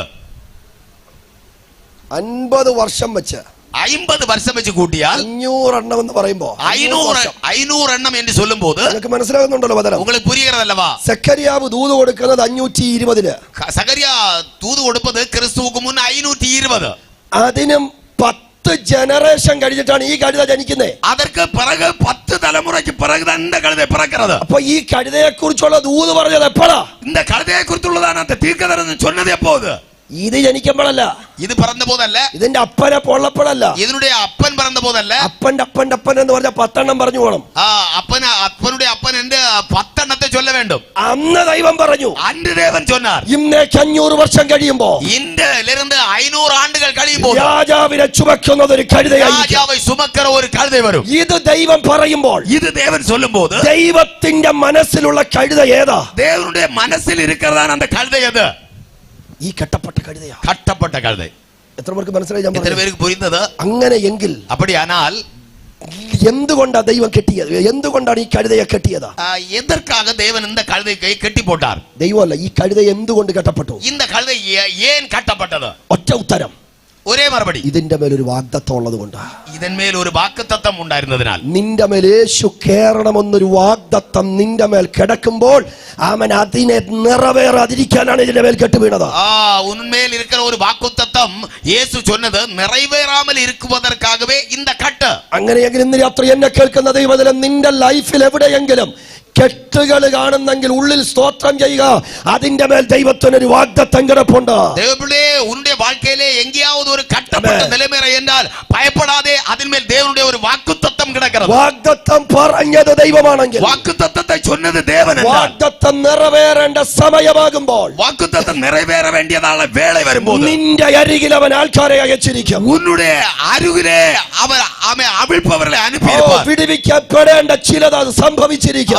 விடுவிக்க வேண்டிய சிலது அந்த நேரத்திலே சம்பவிக்கப்பட்டிருக்கும். ഇന്ന് രാത്രി കെട്ടപ്പെട്ട ചിലതിനെ സ്വർഗം അഴിക്കുന്ന രാത്രിയാണ്. இந்த இரவுகளிலே கட்டப்பட்டு கிடக்கிற சிலதை பரலோகம் அவிழ்க்கிற ராத்திரிയാണ്. വാഗ്ദത്തം ഉള്ളതിനെ കെട്ടാം, പക്ഷെ ഇല്ലാതാക്കാൻ കഴിയത്തില്ല. வாக்குத்தத்தம் பண்ணப்பட்டது பெற்றதை கட்டி போடவோ அழிப்பவோ முடியாது. ചിലര് പറയും പാസ്റ്റേ വാഗ്ദത്തത്തെ ബന്ധിക്കാൻ പറ്റത്തില്ല. சிலர் சொல்லுவார்கள் பாஸ்டர் வாக்குத்தத்தத்தை கட்ட முடியாது. പറ്റോ? വാഗ്ദത്തത്തെ ബന്ധിക്കാൻ പറ്റുമോ? வாக்குத்தத்தத்தை கட்ட முடியுமா? വാഗ്ദത്തത്തെ ബന്ധിക്കാം, வாக்குத்தத்தத்தை கட்டலாம், കെട്ടാം. അബ്രഹാമിന്റെ വാഗ്ദത്തം ആരാ? ஆபிரகாமின் வாக்குத்தத்தம் யாரு? ഇസഹാക്ക്. ഇസഹാക്കിനെ കെട്ടി, ஈசாக்கை கட்டி கட்டப்பட்டது, കിടത്തി, படுக்க வைத்தான், കത്തി പൊക്കി, கத்தியை உயர்த்தினான். വാഗ്ദത്തം കെട്ടപ്പെടാം, வாக்குத்தத்தம் கட்டப்படலாம், വാഗ്ദത്തത്തിനെതിരെ കത്തി ഉയരാം, வாக்குத்தத்தத்துக்கு விரோதமாய் கத்தி உயரலாம். പക്ഷെ ഒരു ഉറപ്പ് ഞാൻ തരാം, ஆனால் ஒரு தைரியம் சொல்லுகிறேன், വാഗ്ദത്തത്തെ കെട്ടിയാലും வாக்குத்தத்தத்தை கட்டினாலும் അതിനെതിരെ കത്തി ഉയർന്നാലും அதற்கு எதிரே பட்டயம் உயர்ந்தாலும் കഴുത്തിനും കത്തിക്കും ഇടയിൽ ഒരു കുഞ്ഞാട് വെളിപ്പെട്ടിരിക്കും. கழுத்திற்கும் அந்த பட்டயத்துக்கு நடுவில் ஒரு ஆட்டுக்குட்டி வெளிப்பட்டிருக்கும். ആമേ. വാഗ്ദത്തമുള്ളതിനെ കെട്ടാം, ഇല്ലാതാക്കാൻ കഴിയത്തില്ല. வாக்குத்தத்தம் பெற்றதை கட்டவோ அழிக்கவோ முடியாது. ആമേൻ. വാഗ്ദത്തത്തെ ബന്ധിക്കാം, வாக்குத்தத்தத்தை கட்டலாம், പക്ഷെ ഇല്ലാതാക്കാൻ പറ്റത്തില്ല. அதை அழிக்க முடியாது. ഇന്ന് രാത്രി ഉറപ്പോടെ എത്ര പേര് സ്തോത്രം ചെയ്യുന്നു? தைரியமா எத்தனை பேர் ஸ்தோத்திரம் பண்ண முடியும்? എന്നോടുള്ള വാഗ്ദത്തം ചില വേളകളിൽ ഒതുങ്ങപ്പെടാം. என்னுடைய வாக்குத்தத்தம் ஒருவேளை ஒதுக்கப்படலாம். കെട്ടി എന്ന് ഞാൻ കാണുന്നുണ്ട്, கட்டப்பட்டதை நான் பார்க்கிறேன், ഒതുങ്ങപ്പെട്ടത് ഞാൻ കാണുന്നുണ്ട്, அது ஒதுக்கினதை நான் பார்க்கிறேன். പക്ഷെ അത് ഇല്ലാതാകാൻ ദൈവം അനുവദിക്കത്തില്ല. ஆனால் அழித்து போவதற்கு தேவன் ஒப்பு கொடுக்க ഇന്ന് மாட்டார். രാത്രി വാഗ്ദത്തം പറഞ്ഞവൻ ഇറങ്ങി വരും. வாக்குத்தத்தம் செய்தவர் இறங்கி வருவார். വാഗ്ദത്തം പറഞ്ഞവൻ ദൈവം, வாக்குத்தத்தம் சொன்னது தேவன், വാഗ്ദത്തം ഉള്ളത് കഴുത, வாக்குத்தத்தம் பெற்றது கழுதை, കെട്ടിയത് ആരെയാണ്? கட்டியது ஆரை? വാഗ്ദത്തം പറഞ്ഞവനെയല്ല, வாக்குத்தத்தம் சொன்னவரே அல்ல, വാഗ്ദത്തത്തെയാണ് കെട്ടിയത്. வாக்குத்தத்தம் பெற்றதை தான் கட்டினது. എത്ര പേർക്ക് മനസ്സിലായി? ഹല്ലേലൂയ. എന്ന് പറയാം, വാഗ്ദത്തത്തെ ബന്ധിക്കാം, வாக்குத்தத்தத்தை கட்டலாம், വാഗ്ദത്തം പറഞ്ഞവനെ കെട്ടാൻ പറ്റത്തില്ല. வாக்குத்தத்தம் அருளி செய்தவரை கட்ட முடியாது. അങ്ങനെയെങ്കിൽ വാഗ്ദത്തം പറഞ്ഞവൻ, அப்படியானால் வாக்குத்தத்தம் சொன்னவர் വാഗ്ദത്തം നിറവേറേണ്ട സമയത്ത് നമ്മുടെ അരികിൽ ഇറങ്ങി വരും. வாக்குத்தத்தம் நிறைவேற வேண்டிய வேளையிலே நம் பக்கத்திலே வருவார். ഈ രാത്രി ഹൃദയം തുറന്ന് വിശ്വസിക്കാവോ? இருதயம் திறந்து நம்பலாம். എന്നോടുള്ള ദൈവിക വാഗ്ദത്തം നിറവേറുന്നത് സ്വർഗമായിരിക്കും. അവൻ അതെനിക്ക് വേണ്ടി നിറവേറ്റി തരും. என்னோடு சொன்னதான வாக்குத்தத்தம் நிறைவேறும், அதை பரலோகம் அவிழ்க்கும். ഉലകത്തിൽ ദൈവം തന്ന അനുഗ്രഹിക്കപ്പെട്ട ഒരു വാഗ്ദത്തം ഉണ്ട്. உலகத்தில் தேவன் தந்ததான ஆசீர்வதிக்கப்பட்டதான ஒரு வாக்குத்தத்தம், അതിനപ്പുറം മറ്റൊരു വാഗ്ദത്തവുമില്ല. அதற்கு மேலான ஒரு வாக்குத்தத்தம் இல்லை. ആ വാഗ്ദത്തം 14-ാം അധ്യായം യോഹന്നാൻ. யோவான் 14-ാം அதிகாரம். നിങ്ങളുടെ ഹൃദയം കലങ്ങി പോകരുത്. உங்கள் இருதயம் கலங்காதிருப்பதாக. ദൈവത്തിൽ വിശ്വസിപ്പീൻ, தேவனிடத்தில் விசுவாசமாயிருங்கள், എന്നിലും விശ്വസിപ്പീൻ. என்னிடத்தில் விசுவாசமாயிருங்கள். അല്ലെങ്കിൽ ഞാൻ നിങ്ങളോട് പറയുമായിരുന്നു, நான் அப்படி இல்லாதிருந்தால் உங்களுக்கு சொல்லி இருப்பேன். ആമേൻ. അടുത്ത പദം, ഞാൻ നിങ്ങൾക്ക് സ്ഥലമൊരുക്കാൻ പോകുന്നു. உங்களுக்காக ஒரு ஸ்தலத்தை ஆயத்தம் பண்ண போகிறேன். രണ്ടാമത്തെ വാക്യം ഇങ്ങനെ പറയുന്നു. இரண்டாவது வசனம் எப்படி சொல்லுகிறது? என் பிதாவின் வீட்டில் அநேக வாசஸ்தலங்கள் உண்டு. വാഗ്ദത്തം പറയാണ്, എന്റെ പിതാവിന്റെ ഭവനത്തിൽ അനേക വാസസ്ഥലങ്ങളുണ്ട്. வாக்குத்தத்தம் சொல்லுகிறார், என் பிதாவின் வீட்டில் அநேக வாசஸ்தலங்கள் உண்டு. അടുത്ത പദം, அப்படி இல்லாதிருந்தால் நான் உங்களுக்கு சொல்லி இருப்பேன். അങ്ങനെ വീടില്ലായിരുന്നെങ്കിൽ ഞാൻ പറയത്തില്ലായിരുന്നു. அப்படி வாசஸ்தலங்கள் இல்லாமல் இருக்குமானால் நான் சொல்ல மாட்டேனாயிருந்தது. പുതിയ നിയമ വിശ്വാസികൾ കേൾക്കേണ്ട ഒരു വാക്യം, புதிய ஏற்பாட்டின் காலத்தில் வாழ்கிற விசுவாசிகள் கேட்க வேண்டிய ஒரு ഇന്നേക്ക് 2000 വർഷങ്ങൾക്ക് പുറകിൽ இந்த 2000 வருஷங்களுக்கு முன்பு യേശു നമുക്ക് തന്നൊരു വാഗ്ദത്തം இயேசு நமக்கு அளித்ததான ஒரு வாக்குத்தத்தம் എന്ന് പറയുന്നു. என்ன சொல்லுகிறது? ஒரு ஸ்தலத்தை உங்களுக்காக ஆயத்தம் பண்ண போகிறேன். ஆ. நான் போய் உங்களுக்காக ஸ்தலத்தை ஆயத்தம் பண்ணின பின்பு நான் இருக்கிற இடத்திலே நீங்களும் இருக்கும்படி. ഇതാണ് വാഗ്ദത്തം. இதுதான் வாக்குத்தத்தம். നമ്മളെ ഒതുക്കാം, വാഗ്ദത്തമുള്ള നമ്മളെ പിശാചിന് ഒതുക്കാം, நம்மை ஒருவேளை பிசாசுக்கு ஓரம் கட்டலாம், നമ്മളെ രോഗിയാക്കാം, நம்மை வியாதியஸ்தனாக்கலாம், നമ്മളൊക്കെ കടഭാരം തരാം, நம்மை கடபாரத்தில் மூழ்கடிக்கலாம். ഒരു വേളയിൽ ഈ ലോകത്തിൽ നമ്മളെ മരണം വഴിയായി പിശാചിന് കൊണ്ടുപോകാം. ஒருவேளை நம்முடைய மரண வழியாய் பிசாசுக்கு நம்மை மாற்றலாம். പക്ഷെ വാഗ്ദത്തം പറഞ്ഞവരെ കെട്ടാൻ പറ്റത്തില്ല. வாக்குத்தத்தம் பண்ணினவர்களை கட்ட முடியாது. ഞാൻ പോയി സ്ഥലം ഒരുക്കിയാൽ நான் போய் സ്ഥലത്തെ ആയത്തം பண்ணி ഞാൻ പിന്നെയും വരുമെന്ന് വാഗ്ദത്തം പറഞ്ഞെങ്കിൽ நான் மறுபடியும் வருவேன் என்று வாக்குத்தத்தம் பண்ணினார். താമസമില്ലാതെ അവൻ ആകാശത്തെ കീറി മുറിച്ചിറങ്ങി വരും. தாமதியாமல் வானத்தை திறந்து கொண்டு அவர் வருவார். ഉറപ്പുള്ളവർ കരങ്ങൾ ഉയർത്തി സ്തോത്രം ചെയ്താട്ടെ. உள்ளவர்கள் நம்பிக்கை உள்ளவர்கள் கர்த்தரை ஸ்தோத்திரம் செய்யலாம். ഈ വാക്യം വായിക്കുമ്പോൾ നിങ്ങൾക്ക് ഒരു സംശയം വരാം. இந்த வசனத்தை வாசிக்கும்போது உங்களுக்கு சந்தேகம் வரலாம். ദൈവകൃപയാൽ നമുക്ക് ഒരു സംശയവും ഇല്ല പാസ്റ്ററെ. தேவனுடைய கிருபையால் எங்களுக்கு ஒரு சந்தேகமும் இல்ல பாஸ்டர். ഞങ്ങൾക്ക് ടെൻഷൻ വരുമ്പോൾ 91 സങ്കീർത്തനം ഞങ്ങൾ തലയണയുടെ അടിയിൽ നിന്ന് എടുത്ത് വായിക്കുന്നു, ഞങ്ങൾ കിടക്കുന്നു, അല്ലാതെ ഒരു വിഷയവും ഞങ്ങൾക്കില്ല. எங்களுக்கு பயம் உண்டாகும் போது 91 சங்கீதத்தை எடுக்கிறோம், திறக்கிறோம், வாசிக்கிறோம், கடந்து உறங்குகிறோம். வேற ஒரு கவலையும் இல்ல பாஸ்டர். അല്ലാതെ ബൈബിളിനെ കുറിച്ച് ഒരു ടെൻഷനും ഇല്ല. அல்லாத பைபிளை குறித்ததான ஒரு பாரமும் இல்ல. പാസ്റ്റർ പറഞ്ഞുകൊണ്ട് എന്തെങ്കിലും ഉണ്ടോ എന്ന് ഞങ്ങളൊന്ന് നോക്കാം. പിന്നെ പാസ്റ്റർ சொன்னபடினாலே ஏதாவது இருக்கிறதாയിട്ട് நாங்கள் பார்க்கிறோம். 14 അധ്യായത്തിൽ എന്താ പറയുന്നത്? 14 அதிகாரத்தில் என்ன சொல்லுகிறார்? എന്റെ പിതാവിന്റെ ഭവനത്തിൽ അനേക വാസസ്ഥലമുണ്ട്. என்னுடைய பிதாவின் வீட்டில் அநேக வாசஸ்தலங்கள் உண்டு. പിന്നെ പറഞ്ഞു ഞാൻ പോയി നിങ്ങൾക്ക് സ്ഥലം ഒരുക്കുന്നു. பிறகு சொன்னார் நான் போய் உங்களுக்காய் ஸ்தலத்தை ஆயத்தம் பண்ண போறேன். എന്നാ പിന്നെ യേശു ആ സ്ഥലത്ത് നമ്മളെ കൊണ്ടുപോയാ പോരെ? ஏன்னா இயேசு அதே அந்த இடத்திற்கு நம்மை கொண்டு போனால் போதாதா? യേശു സ്ഥലം ഒരുക്കാൻ പോകുന്നേ? இயேசு எதற்காய் ஸ்தலம் ஆயத்தப்படுத்த போகிறார்? ഇത് ഇന്ത്യക്കാരായി നമുക്ക് ഇത് പെട്ടെന്ന് മനസ്സിലാകുകയില്ല. இந்தியக்காரர்களாகிய நமக்கு இது சீக்கிரத்தில் புரியாது. പക്ഷെ ഇത് യേശു ആരോടാ പറഞ്ഞേ? இயேசு இதை யாரோடு சொன்னார்? ശിഷ്യന്മാരോടാ. சீசர்களோடு. ശിഷ്യന്മാർ എവിടുത്തുകാരാ? சீசர்கள் எங்கே உள்ளவர்கள்? ആ ദേശത്തിലുള്ളവരാ. அந்த தேசத்தில் உள்ளவர்கள். അവർക്ക് പെട്ടെന്ന് ഇത് മനസ്സിലാകും. அவருக்கு சீக்கிரമായി ഇത് புரியும். കാരണം യേശു പറഞ്ഞത് മുഴുവൻ ആ ദേശവുമായിട്ട് ബന്ധപ്പെട്ടിട്ടാണ്. യേശു சொன்னதெல்லாம் அந்த தேசமுமாய் சம்பந்தப்பட்ட விஷயங்கள். ഞാൻ എപ്പോഴും വചനം പറയുമ്പോൾ പറയുന്ന ഒരു പദം പറയാം. ഞാൻ எப்போது വചനം பேசுമ്പോൾ சொல்லுகிற ഒരു പദമുണ്ട്. യേശു കേരളത്തിലാണെങ്കിൽ, യേശു കേരളത്തിലായിരുന്നാൽ എന്തായിരിക്കും പറയുന്നത്? എന്നവായിരിക്കും ചൊല്ലുവാർ? ഞാൻ എപ്പോഴും ഇങ്ങനെ ചിന്തിക്കും. ഞാൻ இப்படி சிந்திப்பேன். യേശു പാലസ്തീനായിരുന്നോണ്ട് എന്താ പറഞ്ഞേ? യേശു പാലസ്തീനത്തിലായിരുന്നപ്പോൾ என்ன சொன்னார்? അത്തി തളിർക്കുമ്പോൾ വേനലെടുത്തു. അത്തി തുളിർക്കുമ്പോൾ വേനൽക്കാല സമീപമാനത്. യേശു കേരളത്തിലായിരുന്നെങ്കിൽ എന്ത് പറഞ്ഞേ? യേശു കേരളത്തിലായിരുന്നാ എന്നെ ചൊല്ലിയിരുപ്പാർ? പറയോ? റബ്ബർ തളിർക്കുമ്പോൾ ഓർക്കുക വേനലെടുത്തു. റബ്ബർ തുളിർ വിടുമ്പോൾ വസന്തകാലമായിട്ട്. അത് പറയുമ്പോൾ നമുക്ക് മനസ്സിലാകും അല്ലേ? அப்படி பேசும்போது நமக்கு புரியும். അല്ല അത്തി വേറെ എന്തോ വലിയ സംഭവം ആയതുകൊണ്ട് യേശു പറഞ്ഞല്ല. അല്ലാതെ അത്തി ഏതോ പ്രത്യേകமான വൃക്ഷമാനതിനാൽ യേശു சொன்னதல்ல. അവിടെ അത്തിയേ ഉള്ളൂ. அங்கே അത്തിதான் ഉണ്ട്. ശിഷ്യന്മാർ നിൽക്കുമ്പോൾ പറയണ ഈ പുള്ളി തളിർക്കുമ്പോൾ ഓർത്തോണം വേനലെടുത്തു. சீசர்கள் சொன்னார் இந்த விருட்சம் தளிர்க்கும் போது சிந்தித்துக் கொள்ளுங்கள் வசந்த காலம் சமீபமாய். യേശു തന്റെ ശിഷ്യന്മാരോട് പറഞ്ഞത് മുഴുവൻ ആ സ്ഥലവുമായി ബന്ധപ്പെട്ട. യേശു അവർ പുരിந்து കൊള്ളത്തക്ക വിധത്തിൽ அந்த ഏരിയയോട് தொடர்புடைய കാര്യങ്ങളെ അവരോട് சொன்னார். ഒരു ഉദാഹരണം കൂടി പറയാം. ഒരെടുത്തുകാട്ട് കൂടെ ചൊല്ലുക. യോഹന്നാൻ 15 അധ്യായത്തിൽ പറയുന്ന ഒരു സംഭവമാണ്. യോഹന്നാൻ 15 അധികാരത്തിൽ പറയപ്പെട്ട ഒരു വിഷയം. ഈ 14 അധ്യായം മുഴുവൻ യേശു പറഞ്ഞിട്ട് 14 അധികാരം മുഴുവൻ പേസിവിട്ട് യേശു ശിഷ്യന്മാരും കൂടി ഇങ്ങനെ നടക്കുക. യേശു സീസറുകളുമായി அப்படி நடக்கிறார்கள். പോകുന്നത് എവിടെയാണെന്ന് അറിയാമോ? போகிறது எங்க தெரியுமா? മുന്തിരിത്തോട്ടത്തിനകത്തൂടിയാണ് നടക്കുന്നത്. திராட்சைத்தோட்டத்தில் வழியா நடக்கிறார்கள். അപ്പോൾ യേശു പറയുക, അപ്പോൾ യേശു சொல்லுகிறார், நானே திராட்சை செடி. അല്ലാതെ ഒരു വീട്ടിൽ നിന്ന് ഗുരു ധ്യാനിക്കുന്ന പോലെ എന്തെങ്കിലും പറഞ്ഞല്ല. അല്ലാതെ ഒരു ഗുരു കണ്ണടച്ചിട്ട് ഇരുന്ന് ധ്യാനിക്കുന്നത് പോലെ എതയാவது വളർന്നതല്ല. അടുത്തുകൂടി മുന്തിരിത്തോട്ടത്തെ പിടിച്ചട ഇതുപോലെ ഞാൻ ഇതുപോലെ നടക്കുന്നത് திராட்சைத்தோட்டത്തിന് വഴിയായി. ഇതേപോലെ തന്നെ ശിഷ്യന്മാർക്ക് പെട്ടെന്ന് മെസ്സേജ് കണക്റ്റാകും. അപ്പോൾ സീസറുകൾക്ക് ശീഘ്രമായി அந்த தூது புரியும். ആ തോട്ടത്തിൽ ജോലിക്കാരൊക്കെ നിൽപ്പുണ്ട്. அந்த தோட்டத்தில் வேலைக்காரர்கள் നിൽக்கிறார்கள். ചിലർ അതിനെ വെട്ടിക്കളയുന്നുണ്ട്. ചിലർ അവകളെ വെട്ടുகிறார்கள். അത് നോക്കിയിട്ട് പറയണ എന്നിൽ കാച്ചിലെങ്കിൽ ആ പുള്ളി വെട്ടുന്ന പോലെ നിന്നെ ഞാൻ വെട്ടിക്കളയും. அதை கவனித்து அவர்களை கவனிக்கும்படி செய்து சொல்லுகிறார். அது பலன் கொடுக்காவிட்டால் அது வெட்டப்படுகிற போல அவங்களை வெட்டி போடுவேன். പിന്നെ സുവിശേഷം എഴുതിയപ്പോൾ എഴുത്ത് ഭാഷയിൽ എഴുതിയെന്നേ ഉള്ളൂ. പിന്നെ സുവിശേഷം എഴുതിന പോത് அதை எழுத்தின் ഭാഷയിൽ എഴുതിനാൾ എന്നതാണ്. എത്ര പേർക്ക് മനസ്സിലായി ഞാൻ പറഞ്ഞത്? പേർക്ക് പുരിയുന്നത്. അതുപോലെ ഇവിടെ എന്റെ പിതാവിന്റെ വീട്ടിൽ അനേക വാസസ്ഥലം ഉണ്ടെന്നൊക്കെ പറയുമ്പോൾ അവർക്ക് മനസ്സിലാകും. അത് അവർക്ക് പുരിയും. യേശു എൻ പിതാവിൻ വീട്ടിൽ അനേക വാസസ്ഥലങ്ങൾ ഉണ്ട് എന്ന് ചൊല്ലുമ്പോൾ ഞാൻ പുതിയ നിയമ മെസ്സേജ് കൊടുക്കുന്നത് മുഴുവൻ ജൂയിഷ് കസ്റ്റം പഠിച്ചിട്ടാണ്. ഞാൻ പുതിയ ഏർപ്പാട്ടിന് அந்த സുവിശേഷം അറിയിപ്പത് മൊത്തം அந்த യൂതരെ കുറിച്ച് നല്ലതുപോലെ പഠിച്ച പിൻപതാണ്. കാരണം അത് മനസ്സിലാക്കാതെ നമുക്ക് വചനം അതുപോലെ ചിന്തിക്കാൻ പറ്റില്ല. അത് പുരിந்து കൊള്ളാമൽ அப்படியே നമുക്ക് ധ്യാനിക്കാൻ முடியாது.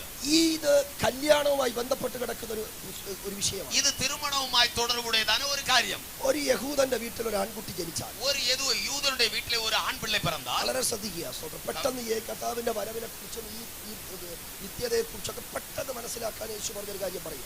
യേശു വരുകയെ കുറിച്ചും നിത്യത്തെ കുറിച്ചും യേശുവിന്റെ കാലത്തുള്ളതാണ് அந்த സംഭവത്തെ താൻ ചൊല്ലുகிறேன். ഇപ്പോൾ ഒരുപാട് മാറ്റങ്ങൾ വന്നു കാണും. ഇപ്പോൾ നിറയെ മാറ്റങ്ങൾ വന്നു കാണും. കാരണം പണ്ട് വീട് ഇന്ന് ഫ്ലാറ്റ്. പണ്ട് മുൻകാലങ്ങളിലെ വീട് ഇന്നേക്ക് ഫ്ലാറ്റുകൾ. അതുകൊണ്ട് വീട്ടിൽ നടന്നതുപോലെ ഫ്ലാറ്റിൽ നടക്കണമെന്ന് പറയാൻ പറ്റത്തില്ല. വീട്ടിൽ നടക്കുന്നത് പോലെ ഫ്ലാറ്റിൽ നടക്കും എന്ന് ഞാൻ சொல்லவில்லை. ഇപ്പോൾ ഞാൻ ഈ പറയുന്ന കാര്യം ആ യേശുവിന്റെ കാലത്തുള്ള കഷ്ടമാണ്. ഞാൻ சொல்லுகிறது இயேசுவின் காலத்திலுള്ളതാണ് കാര്യം. ഒരു യഹൂദന്റെ വീട്ടിൽ ഒരു ആൺകുട്ടി ജനിച്ചാൽ, ഒരു യൂദന്റെ വീട്ടിൽ ഒരു ആൺപിള്ളை പിറന്നാൽ, ഒരു മരം അവന്റെ അപ്പൻ നടും. ഒരു മരത്തെ അവരുടെ തകപ്പൻ നടുവാൻ, അവരെ പറമ്പിൽ നടും, അവരുടെ വിളയിൽ നടുവാൻ. എന്നിട്ട് മകൻ വളരുന്നു.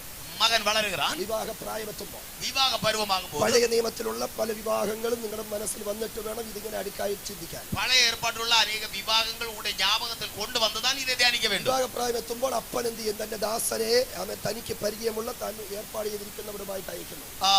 അവൻ വിവാഹ പരുവമാകുമ്പോൾ തനക്ക് പരിചയമുള്ള ഇടത്തിற்கு அந்த ദാസനെ തകപ്പൻ അനുപ്പുகிறான். അവൻ ചെന്നിട്ട് ആ ദാസിയെ അല്ലെങ്കിൽ തന്റെ മകന് അല്ലെങ്കിൽ യജമാനന്റെ മകന് തന്റെ യജമാനന് പറ്റിയ ഒരു പെൺകുട്ടിയെ മനസ്സിലാക്കും. അവൻ പോയി തന്റെ യജമാനനുடைய മകനുക്ക് ഏറ്റ തുണയായി കാണുന്നതാണ് ഒരു പെണ്ണെ തിരഞ്ഞെടുപ്പാൻ. തിരിച്ചു വരുന്നു, திரும்பி வருகிறார். അബ്രഹാം എലയാസറൊക്കെ നിങ്ങളുടെ മനസ്സിൽ വരുമ്പോൾ ഇത് പെട്ടെന്ന് നിങ്ങൾക്ക് കണക്ട് ആകും. അബ്രഹാം എലിയേസർ ഇവരെ എല്ലാം ஞாபகത്തിൽ കൊണ്ടുവരുമ്പോൾ സീക്കിരം உங்களுக்கு പുരിയും. ആമേൻ. സ്തോത്രം. തിരിച്ചു വന്നതിന് ശേഷം, തിരുമ്പി വന്ന പിറകു മകനും ദാസനും സാധന സാമഗ്രികളുമായിട്ട് വീണ്ടും പെൺകുട്ടിയുടെ വീട്ടിലേക്ക് പോകുന്നു. அந்த மகனும் ஊழியக்காரனுமாக பொருட்கள் எல்லாம் சேர்த்து அந்த பெண் பிள்ளையுடைய வீட்டுக்கு திரும்ப போகிறார்கள். വീട്ടിലേക്ക് ചെല്ലുന്നു. அந்த வீட்டில் போகிறார்கள். ഫ്രണ്ട് റൂമിൽ എല്ലാവരും ഇരിക്കുന്നു.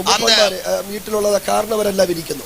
அந்த മുൻപിൽ വീട്ടിൽ മൂപ്പர்கள் എല്ലാവരും ഇരിക്കാറുകൾ. വീട്ടിലുള്ള സഹോദരിമാർക്കൊന്നും മുൻപിൽ വരാൻ പറ്റത്തില്ല. വീട്ടിലുള്ള സ്ത്രീകൾക്കൊന്നും മുന്നാലെ വര മുടിയാതെ. അവർ വീടിനകത്ത് നിൽക്കുക. അവർ വീട്ടുക്ക് ഉള്ളിൽ നിൽക്കാറുകൾ. പെൺകുട്ടിയെ വെളിം പ്രദേശത്ത് ചെന്ന് മൂടുപടം മാറ്റി മകൻ കാണുന്നു. പെൺപിള്ളയെ അവളുടെ മുക്കാട്ടെ മാറ്റി அந்த മകൻ பார்க்கிறான். അവന്റെ ഉള്ളിൽ ഇഷ്ടമായോ ഇല്ലയോ എന്ന് ഈ പെൺകുട്ടിക്ക് അറിയത്തില്ല. അവരുടെ ഹൃദയത്തിൽ വിരുപ്പം ഉണ്ടാനതാ ഇല്ലയാ എന്ന് പിള്ളയ്ക്ക് தெரியாது. വീട്ടുകാർക്ക് അറിയത്തില്ല. വീട്ടുകാർക്ക് தெரியாது. മകന്റെ കൂടെ വരുന്നവർക്ക് അറിയത്തില്ല. മകനോട് കൂടെ വന്നവർക്ക് தெரியாது. അവരെല്ലാം ഇവിടെ ഇരിക്കുക. അവരെല്ലാം ഇങ്ങ വെളിയെ ഇരിക്കാറാണ്. വെളിം പ്രദേശത്ത് വെച്ചിട്ട് ഇവളെ കാണുന്നു. ഇവന്റെ ഉള്ളിൽ ഇഷ്ടം തോന്നിയോ ഇല്ലയോ അറിയത്തില്ല.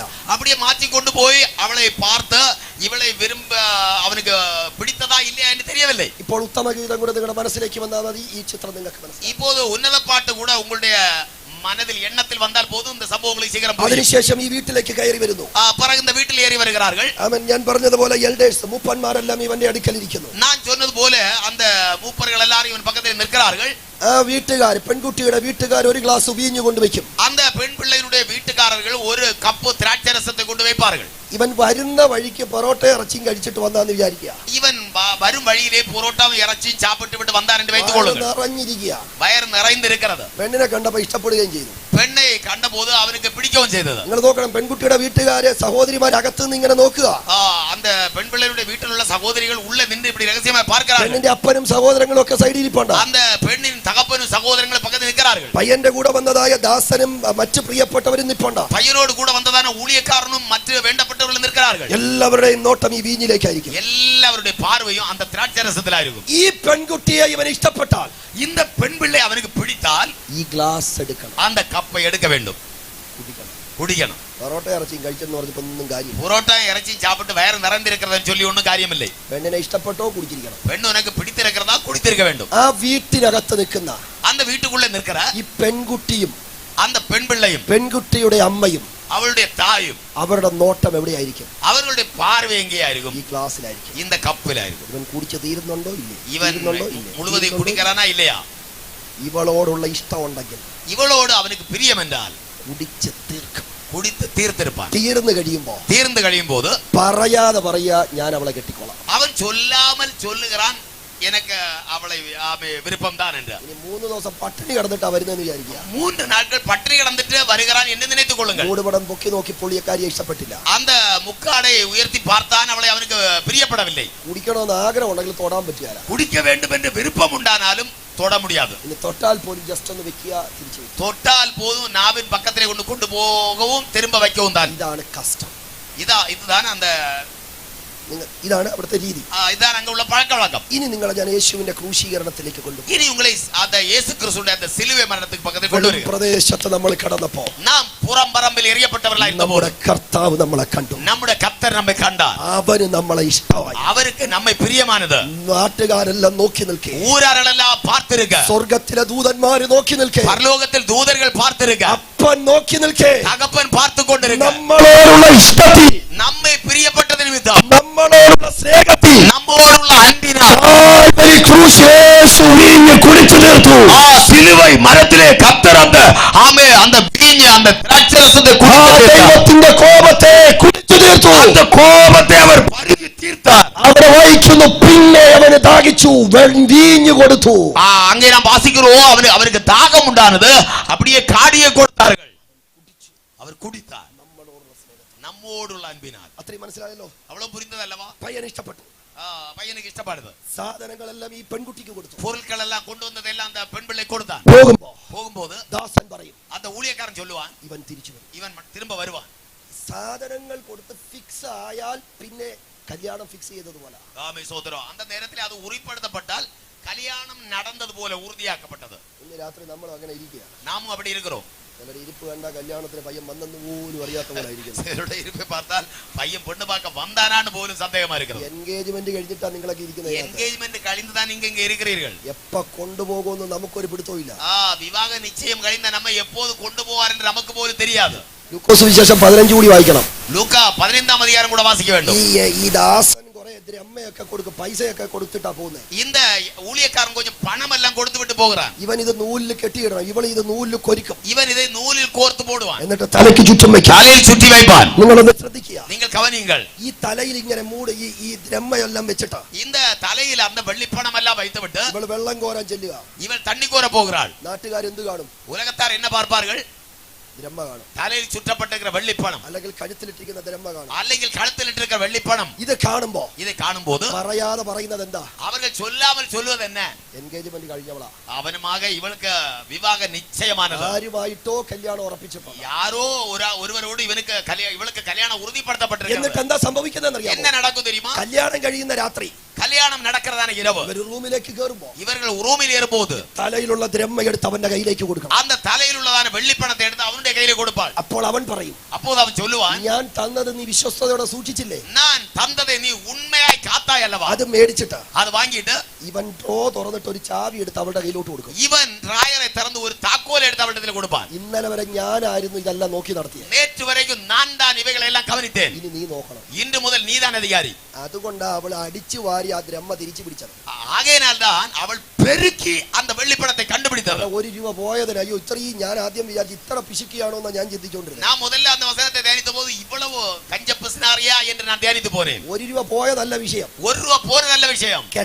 കല്യാണം കഴിക്കുന്ന രാത്രി അവൻ ചോദിക്കുമ്പോൾ ഈ ദ്രഹ്മ എങ്ങനെ തിരിച്ചു കൊടുക്കും? அந்த கல்யாணம் நடக்கிற அன்று இரவு அவன் கேட்பான், அன்று இதை திரும்ப கொடுக்க வேண்டும். കുടുംബ ജീവിതം തകരാം, குடும்ப வாழ்க்கை தகர்ந்து போகலாம், കല്യാണം അവിടെ മുടങ്ങാം, கல்யாணம் அங்கே தடைபடலாம். ദ്രഹ്മ ചോദിക്കുമ്പോൾ 9 ഉള്ളൂ, வெள்ளிப்பணம் கேட்கும் போது 9 தான் உண்டு. അവൻ എന്ത് പറയും? அவன் என்ன சொல்லுவான்? ഞാൻ തന്ന 10 ദ്രഹ്മ സൂക്ഷിക്കാത്തവളാണോ ഈ കാടും മാട് സൂക്ഷിക്കാൻ പോകുന്നത്? நான் கொடுத்ததான 10 வெள்ளிக்காசை காக்க முடியாதவளா இவைகளை எல்லாம் பாதுகாக்க അത് ഉറപ്പുള്ളത് കൊണ്ട് അവൾ അടിച്ചു വാരിയതോ?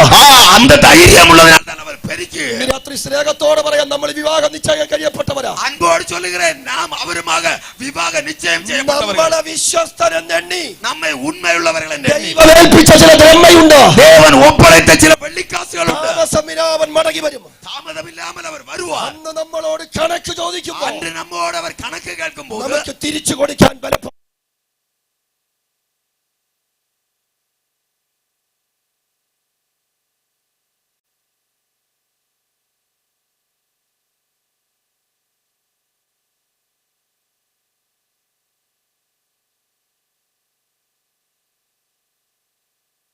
നഷ്ടപ്പെട്ടു പോയിട്ടില്ല, நஷ்டப்பட்டு போகவில்லை. ആ സ്ത്രീ എന്ത് ചെയ്തെന്ന വായിക്കുക. அந்த ஸ்திரீ என்ன செய்தால்? 2 കാര്യം ചെയ്തു. 2 காரியம் செய்தாள். വിളക്ക് കത്തിച്ചു, விளக்கை பற்ற வைத்தாள், ചൂലടിച്ചു. அப்படியே தூத்து மாறினாள். ഈ 2 വാക്യത്തിൽ നിന്ന് എന്ത് മനസ്സിലാകും? அந்த 2 வசனத்திலிருந்து என்ன புரிகிறது? അതുവരെ വെളിച്ചമില്ലെന്നാ. அதுவரை அங்கே வெளிச்சமில்லை. ഈ ദ്രഹ്മ എങ്ങനെ പോയി? இந்த வெள்ளிப்பணம் எப்படி நஷ்டப்பட்டது? ദ്രഹ്മ എന്തുകൊണ്ട് കണ്ടില്ല? ஏன் அதை காணவில்லை? വെളിച്ചമാകേണ്ടത് ഇരുട്ടായപ്പോൾ ദ്രഹ്മ മറഞ്ഞു. ஆமை வெளிச்சமாய் இருக்க வேண்டிய இடம் இருளான போது வெள்ளிப்பணம் மறைந்து போனது. ചൂലിട്ട് അടിച്ചു എന്ന് പറഞ്ഞാൽ விளக்குமாறு கொண்டு பெருக்கிறார்கள் என்று சொன்னால் പൊടി പിടിച്ച് കിടക്കുക, அங்கே தூசி அடைந்து கிடக்கிறது. അതിനകത്ത് ഈ ദ്രഹ്മ താണ് കിടക്കുക. அதுக்குள்ளே இது அமிழ்ந்து கிடக்கிறது. നീ 2 കാര്യം ചെയ്താൽ ഈ ദ്രഹ്മ കിട്ടും. இந்த 2 காரியம் செய்தால் அந்த வெள்ளிப்பணம் கிட்டும். വിളക്ക് കത്തിച്ചാൽ ഒന്നുകിൽ ദ്രഹ്മ കാണാം, விளக்கை பற்ற வைத்தால் வெள்ளிப்பணத்தை பார்க்கலாம். ചൂലടിച്ചാൽ ശബ്ദം കേൾക്കാം. அப்படியே பெருக்கினால் தூத்து வாரினால் அதை காணலாம். അവളത് തിരിച്ചു പിടിച്ചു. அவள் அதை திரும்ப எடுத்தாள். അവൻ ഇതുപോലെ ദ്രഹ്മയും സാധനങ്ങളും എല്ലാം ഈ സഹോദരിക്ക് കൊടുക്കും. இதே போல அந்த வெள்ளிப்பணங்களையும் சாதனங்களையும் எல்லாம் அந்த சகோதரி திரும்ப கொடுக்கும். എന്നിട്ട് ഈ മകൻ തിരിച്ചു പോകും. தொடர்ந்து மறுபடியும் அவன் திரும்ப போவான். ഞാൻ ആദ്യം പറഞ്ഞു തുടങ്ങിയ ഒരു സംഭവം ഉണ്ട്, എന്താണെന്നറിയാമോ? ഇവൻ മുതലാവത് ചൊന്ന ഒരു സംഭവം ഉണ്ട്. എന്നെ തെരിയുമാ? ഒരു മകൻ ജനിക്കുമ്പോ ഒരു മകൻ പിറക്കുമ്പോൾ എന്ത് ചെയ്യുമെന്നാ പറഞ്ഞേ? മരം നടുവെന്ന് പറഞ്ഞു. മരം നടും. അതെന്തോ ആണ് നിങ്ങൾ ഇപ്പോഴും ചിന്തിച്ചുകൊണ്ടിരിക്കുകയായിരുന്നല്ലേ? എന്നെ നിങ്ങൾ ഇപ്പോഴും ചിന്തിച്ചുകൊണ്ടിരിക്കുന്നത്. പൊരുക്കളെല്ലാം കൊടുത്തു വിട്ട് തിരുമ്പ വരുവാൻ. എന്നിട്ട് ഇവൻ ഈ മരം മുറിക്കും. പിറകെ ഇവൻ இந்த മരത്തെ വെട്ടുവാൻ. ഇവൻ ഈ മരം കൊണ്ടൊരു മുറി ഉണ്ടാക്കും. இந்த മരത്തെ കൊണ്ട് ഒരു അറയെ ഉണ്ടാക്കുവാൻ, അല്ലെങ്കിൽ ഒരു കട്ടിലുണ്ടാക്കും, അല്ലാവിട്ടാൽ ഒരു കട്ടിലെ ഉണ്ടാക്കുവാൻ. അതിന്റെ പണി കഴിയുമ്പോ, അതിന്റെ വേല പൂർത്തിയാകുമ്പോൾ ഇവൻ തിരിച്ചു വരും. ഇവൻ മറുപടി തിരുമ്പ വരുവാൻ. ഇവളെയും കൊണ്ട് ഇവൻ പണിതടത്തോട്ടാ കയറുന്നേ. ഇവൻ വേല തീർത്തതാണ് ഇടത്തിലേക്ക് പോവാൻ. ഇതാണ് 14-ാം വാക്യം. ഇതാണ് 14-ാം അധികാരം. എന്റെ അപ്പനെ ഒത്തിരി വീടുകൾ റൂമുണ്ട്. എന്നുடைய തകപ്പനാർക്ക് നിറയെ വാസസ്ഥലമുണ്ട്. പക്ഷെ കാൽവരിയിൽ ഞാൻ നിങ്ങൾക്ക് കൈ തന്നു. ஆனால் കൽവാരിയിലെ ഞാൻ നിങ്ങൾക്ക് കരം കൊടുത്തു. നമ്മൾ തമ്മിൽ വിവാഹ നിശ്ചയം കഴിഞ്ഞു. നാം തമ്മിൽ വിവാഹ ഉറുതിപ്പാട് നടന്നത്. ഞാൻ നിങ്ങൾക്ക് വേണ്ടി, നമുക്ക് വേണ്ടി ഒരു റൂം ഉണ്ടാക്കുക. ഇനി നമുക്കാக ഒരു സ്ഥലത്തെ ആയത്തപ്പെടുത്തുക. അത് ഉണ്ടാക്കി കഴിയുമ്പോ, അതെ ആയത്തം പണിയ പിൻപ് ആരോടും പറയാതെ ഞാൻ വന്ന് നിങ്ങളെ കൊണ്ടുപോകാം. யாரோடு சொல்லாமல் நான் வந்து உங்களை அழைத்து கொண்டு போவேன். ഇതാണ് വാഗ്ദത്തം. இதுதான் വാഗ്ദത്തം. എത്ര പേർക്ക് ഉറപ്പുണ്ട്? എത്ര പേർക്ക് ധൈര്യമുണ്ട്? വാഗ്ദത്തം കേട്ട എന്നെ ഒതുക്കിയാൽ വാഗ്ദത്തം പറഞ്ഞവൻ മടങ്ങി വരും. വാഗ്ദത്തം പെറ്റതാണ് എന്നെ ഓരം കട്ടിനാലും വാഗ്ദത്തത്തെ ചൊന്നവർ തിരുമ്പ വരുവാ. താമസമിനാ വാഗ്ദത്തം നിറവേറാൻ പോകുകയാ. താമസമില്ലാமல் വാഗ്ദത്തം നിറവേറാൻ പോകുന്നു. എത്ര പേർക്ക് ഇന്ന് രാത്രി ഉറപ്പുണ്ട്? എത്ര പേർക്ക് ധൈര്യമുണ്ട്? താമസമിനാ ആകാശങ്ങളെ കീറി മുറിച്ച് യേശു മടങ്ങി വരാൻ പോകുന്നു. വാനമണ്ഡലങ്ങളെ കിളിത്തുറങ്ങി നമ്മുടെ കർത്താവായ യേശു വരാൻ പോകുന്നു. നമുക്ക് വേണ്ടി ഒരുക്കപ്പെട്ട മുറിയിലേക്ക് നമ്മുടെ മണവാളനുമായി നമ്മൾ പ്രവേശിക്കാൻ പോകുന്നു. നമുക്കാக ആയത്തം പണിന വാസസ്ഥലത്തുക്കുള്ള നാം നമ്മുടെ ആത്മ മണവാളനുമായി പ്രവേശിക്കാൻ പോകുന്നു. ഇത് തിരിച്ചറിഞ്ഞ പൗലോസ് പറഞ്ഞ ഒരു വാക്യമുണ്ട്. പൗലോസ് ചൊല്ലുന്ന ഒരു വചനമുണ്ട്. 1 കൊരിന്ത്യർ ലേഖനം 15-ാം അധ്യായത്തിൽ കൊരിന്ത്യർക്കുള്ള നിരുപം 1-ാം അധികാരം അവസാന ഭാഗം ഇങ്ങനെ വായിക്കുന്നു. 1 കൊരിന്ത്യർ 15 അവസാന ഭാഗത്തിലെ വാസിക്കുന്നു. 56-ാമത് വാക്യം, 56-ാം വചനം. മരണത്തിൻ കൂർപ്പ് 55 വായിക്കാം. 55 അழிവുള്ളതാകി ഇത് 55-ാമത്തെ വാക്യം. மரணமே உன் கூர் எங்கே? பாதாளமே உன் ஜெயம் எங்கே? மரணத்தின் கூர் பாவம், பாவத்தின் பலன் நியாயப்பிரமாணம். நம்முடைய கர்த்தராகிய இயேசு கிறிஸ்துவினாலே, യേശു ക്രിസ്തു മുഖാന്തരം നമ്മുടെ കർത്താവായ യേശു ക്രിസ്തുവിനാലെ ജയം തരുന്ന ദൈവത്തിന് സ്തോത്രം. നമുക്ക് ജയം കൊടുക്കുന്ന ദേവനുക്ക് സ്തോത്രം. താമസമിന ഇവിടെ കേൾക്കാൻ പോകുന്ന 2 ശബ്ദം, താമസമില്ലാமல் ഇங்கே കേൾക്കപ്പെടാൻ പോകുന്ന 2 ശബ്ദങ്ങൾ, കർത്താവ് തൻ ഗംഭീരനാദത്തോടും കർത്താവേ ആരവാരത്തോടും അവൻ പ്രധാന ദൂതന്റെ ശബ്ദത്തോടും പ്രധാന ദൂതരുടെ ശബ്ദത്തോടും ദൈവത്തിന്റെ കാഹളത്തോടും കൂടെ ദേവ എക്കാളത്തോടും കൂടെ സ്വർഗ്ഗത്തിൽ നിന്ന് ഇറങ്ങി വരുമ്പോൾ വാനത്തിൽ നിന്ന് ഇറങ്ങി വരുവാൻ ഇവിടെ 2 കാര്യം നടക്കും. ഇങ്ങനെ 2 കാര്യം നടക്കും. അതാണ് നമ്മൾ 55-ൽ വായിച്ചത്. അതാണ് 55-ാം വചനത്തിൽ വായിച്ചത്. മരണമേ മരണമേ നിന്റെ ജയമെന്തേ? ഉരുടെ കൂരകെ. ഇതാര് പറയുമെന്നറിയാമോ? ഇത് യാർ ചൊല്ലുവാர்கள் தெரியுமா? ഇന്നലകളിൽ നേറ്റു വരെ വാഗ്ദത്തം കേട്ടിട്ട്, വാഗ്ദത്തത്തെ പെറ്റ്. എന്താ വാഗ്ദത്തം? എന്നെ വാഗ്ദത്തം? ഞാൻ നിങ്ങൾക്ക് സ്ഥലം ഒരുക്കാൻ പോകുന്നു. ഞാൻ നിങ്ങൾക്ക് സ്ഥലത്തെ ആയത്തപ്പെടുത്ത പോകുന്നു. ഞാൻ സ്ഥലം ഒരുക്കിയിട്ട് വരും. ഞാൻ ആയത്തം പണിയിട്ട് വരുവേൻ. ഈ വാഗ്ദത്തം കേട്ട പലരും, இந்த വാഗ്ദത്തത്തെ പെറ്റ പലരും പിശാച് എന്ത് ചെയ്തു? അല്ലെങ്കിൽ മരണം എന്ത് ചെയ്തു? പിശാച് അല്ലാവിട്ടാൽ മരണം എന്നെ ചെയ്തത്? ഇവരെ പരാജയപ്പെടുത്തി, ഇവരെ തോർക്കടിത്തത്. ഇവരുടെ മേൽ മരണം ജയിച്ചു. ഇവരുകളിൽ മരണം ജയമെടുത്തത്. എന്നാൽ അന്ന്, ஆனால் அன்று ക്രിസ്തുവിൽ മരിച്ചവർ ഉയർത്തെഴുന്നേൽക്കും. கிறிஸ்துவில் மரித்தவர்கள் உயிரோடு எழும்பும்போது പറയുന്ന വാക്ക് എന്താണെന്നറിയാമോ? சொல்லுகிற வசனம் என்ன தெரியுமா? ഹേ മരണമേ, മരണമേ നിന്റെ ജയന്തിയെ, ഉன்னுடைய കൂരെங்கே? നിന്റെ ജയന്തിയെ, ഉன்னுடைய ജയം എங்கே? ഇന്നലകളിൽ ഞാൻ ഈ ലോകത്തിലായിരുന്നപ്പോ, കഴിഞ്ഞ നാൾ വരെയിൽ ഞാൻ இந்த உலகத்தில் இருந்தபோது നീ എന്നെ ജയിച്ചു, നീ എന്നെ മേற்கொண்டாய். നീ മരണത്തിൽ എന്നെ ഒതുക്കി, നീ മരണത്തിൽ എന്നെ മേற்கொண்டாய். വാഗ്ദത്തം പറഞ്ഞവൻ എന്നെ വിളിക്കുന്നു. ആനാ വാഗ്ദത്തം ചൊന്നവർ ഇപ്പോൾ എന്നെ അழைக்கிறார். വാഗ്ദത്തം പറഞ്ഞവൻ ഇറങ്ങി വരുമ്പോ, വാഗ്ദത്തം ചൊന്നവർ ഇറങ്ങി വരുമ്പോൾ ഇന്നലകളിൽ ജയിച്ച മരണത്തെ തോൽപ്പിച്ച് ഭക്തൻ ഉയർക്കും. കഴിഞ്ഞ സമയത്തിൽ ജയിത്തതാണ് മരണത്തെ തോർക്കടിച്ചുകൊണ്ട് ഭക്തൻ ഉയരോടെ എഴുമ്പുവാൻ. രണ്ടാമത്തെ ഒരു വാക്കുണ്ട്, രണ്ടാമത് ഒരു വചന വാർത്തയുണ്ട്. അത് നമ്മൾ പറയുന്നതാ. അത് നാം ചൊല്ലുവത്. എന്താ രണ്ടാമത്? രണ്ടാമത് തന്നെ. ഒന്നാമത് പറയും, ഒന്നാമത് ചൊല്ലു, ഹേ മരണമേ നിന്റെ ജയമെന്തിയെ. മരണമേ ഉൻ കൂരെங்கே. അത് മരിച്ചവർ പറയും. അത് മരിത്തവർ ചൊല്ലുവാർ. ജീവനോടെ ശേഷിക്കുന്ന നാം, ഉയരോടെ ഇരിക്കുന്ന നാം രൂപാന്തരം പ്രാപിച്ച, அப்படியே രൂപാന്തരപ്പെട്ട് എഴുന്നേൽക്കുമ്പോ, அப்படி எழும்பும்போது നമ്മൾ പറയുന്ന വാക്ക് എന്താണെന്നറിയാമോ? നാം ചൊല്ലുகிற വാർത്ത என்ன ഹേ தெரியுமா? മരണമേ മരണമേ നിന്റെ വിഷമുള്ളന്തിയെ. ഉன்னுடைய ജയം എங்கே? വിഷമുള്ള, ഉன்னுடைய விஷமுள்ள എங்கே? ആമേൻ എന്ന് പറഞ്ഞതിന്റെ അർത്ഥം എന്നാ? എനിക്ക് சொன்னா അതിന്റെ അർത്ഥം എന്നാ? ഈ ലോകത്തിൽ ഞാനായിരുന്നപ്പോ, இந்த உலகத்தில் நான் இருந்தபோது നീ എന്നെ ജയിച്ചില്ല. നീ എന്നെ ജയിക്കவில்லை. പക്ഷെ നിന്റെ വിഷമുള്ളുകൊണ്ട് എന്നെ കുത്തി. ஆனால் நீ என்னை உருவ குத்தி கொண்டிருந்தாய். രോഗമായി, വ്യാധിയാണത്, സാമ്പത്തികമായി പൊരുളാധാര നെരുക്കടിയാണത്, പല മുള്ളു പോലെ നീ എന്നെ കുത്തിക്കൊണ്ടിരുന്നു, പല മുட்களை പോലെ എന്നെ കുത്തിക്കൊണ്ടിരുന്ന, നീ എന്നെ ജയിച്ചില്ല, നീ എന്നെ ജയിക്കവില്ലേ. പക്ഷെ എന്റെ കർത്താവ് വാഗ്ദത്ത പ്രകാരം ഇറങ്ങി വന്നു. ஆனால் എന്റെ കർത്തർ വാഗ്ദത്ത പ്രകാരം ഇറങ്ങി വന്നാർ. രണ്ട് ശബ്ദം, രണ്ട് ശബ്ദം. വാഗ്ദത്തം നിറവേറുന്ന ഇടത്ത്, വാഗ്ദത്തം നിറവേറുന്ന ഇടത്തിൽ ഒന്ന് ജയമെന്തിയെ, ഒന്ന് ജയമങ്ങേ, രണ്ടാവും മുള്ള് എന്തി എന്ന് പറഞ്ഞ വേദനിപ്പിക്കുന്നത് എന്തി, എന്നെ വേദനപ്പെടുത്തുന്നതാണ് അന്ത നിലമകൾ ഇപ്പോൾ എങ്കെ. വാഗ്ദത്തമുള്ളവനെ കെട്ടാം, വാഗ്ദത്തം പറഞ്ഞവനെ കെട്ടാൻ പറ്റത്തില്ല. വാക്കുത്തത്തം പെറ്റവനെ കട്ടലാം, അല്ലാവിട്ടാൽ ഒതുക്കലാം. വാക്കുത്തത്തം ചൊന്നവരെ അളിക്ക മുടിയാതെ. വാഗ്ദത്തമുള്ള കഴുതയെ കെട്ടാൻ കാരണം അവൻ വാഗ്ദത്തമുള്ളത് കൊണ്ട് സമയമായപ്പോൾ ദൈവം അടിച്ചു. വാക്കുത്തത്തം பெற்றதான கழுதையை கட்டினது ஏன்? அந்த வாக்குத்தத்தம் கொடுத்ததான கர்த்தர் சமயம் வந்தபோது அதை அவிழ்த்தார். രണ്ടാമത് എന്തുകൊണ്ട് കഴുതയെ അഴിച്ചു? രണ്ടാമത് ஏன் கழுதையை அவிழ்த்தார்? ഒറ്റ വാക്ക് പറഞ്ഞ സമയം രണ്ട് കാര്യമെങ്കിലും പറയേണ്ടത് നിങ്ങളോട്. ഒരേ വാർത്തയിൽ ചൊല്ലി முடிக்கிறேன். അവൻ എന്തുകൊണ്ട് ഈ കഴുതയെ കെട്ടി? ஏன் இந்த கழுதையை கட்டினார்கள்? പുറപ്പാട് പുസ്തകം യാത്രാഗമം 13 അധ്യായം 13-ാം അധികാരം 13ാമത് വാക്യം 13-ാമത് വചനം. Exodus chapter 13 verse 13.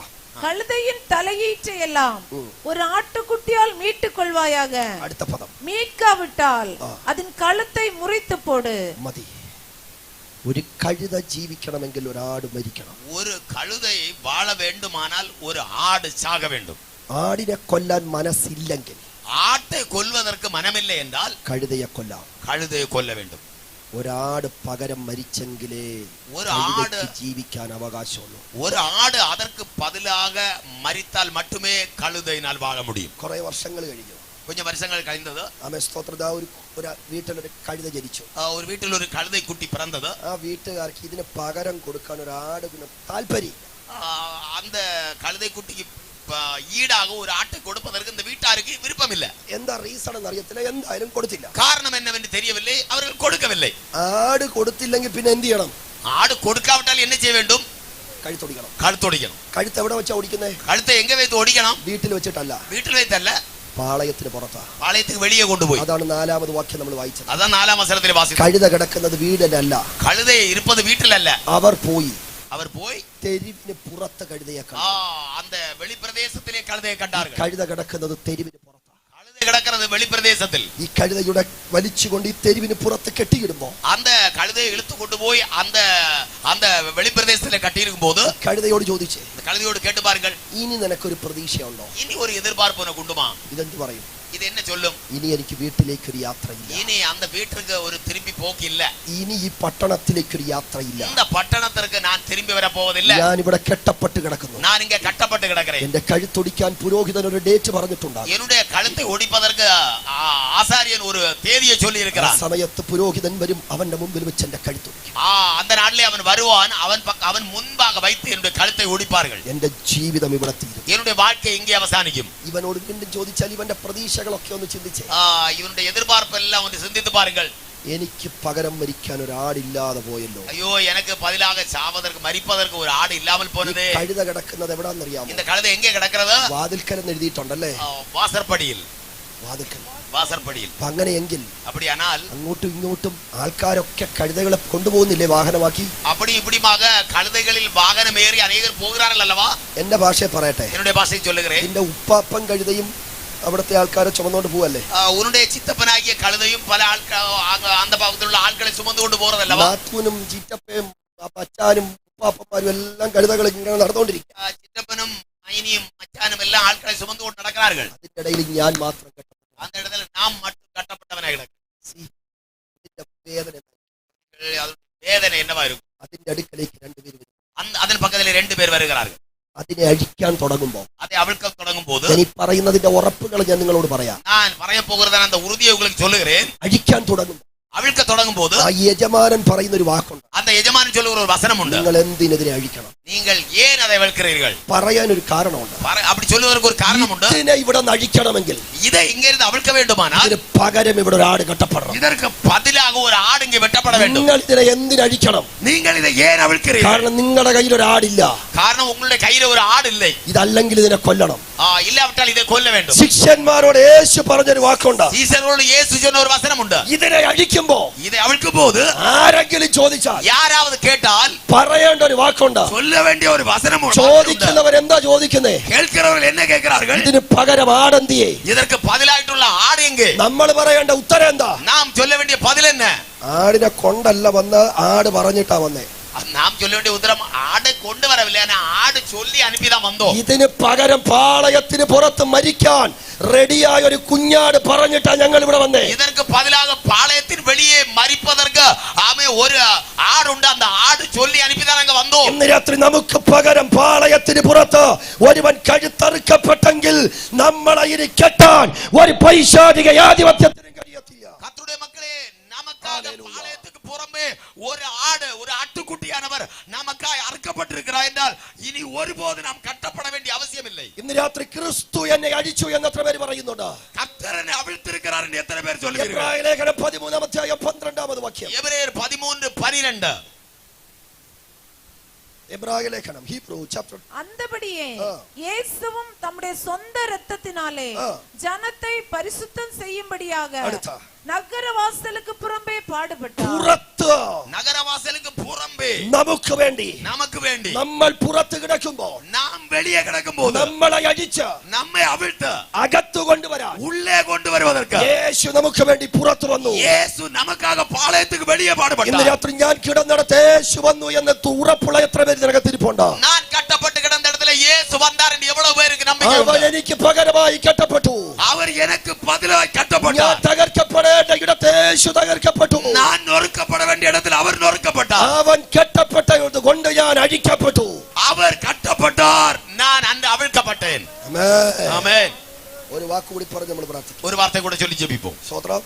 സന്തോഷമുണ്ടോ? സന്തോഷമുണ്ടെങ്കിൽ ഒരു സ്തോത്രം പറഞ്ഞാട്ടെ. ആമേൻ. പറഞ്ഞുകൊണ്ടിരുന്നാൽ ഇങ്ങനെ പറഞ്ഞുകൊണ്ടിരിക്കും.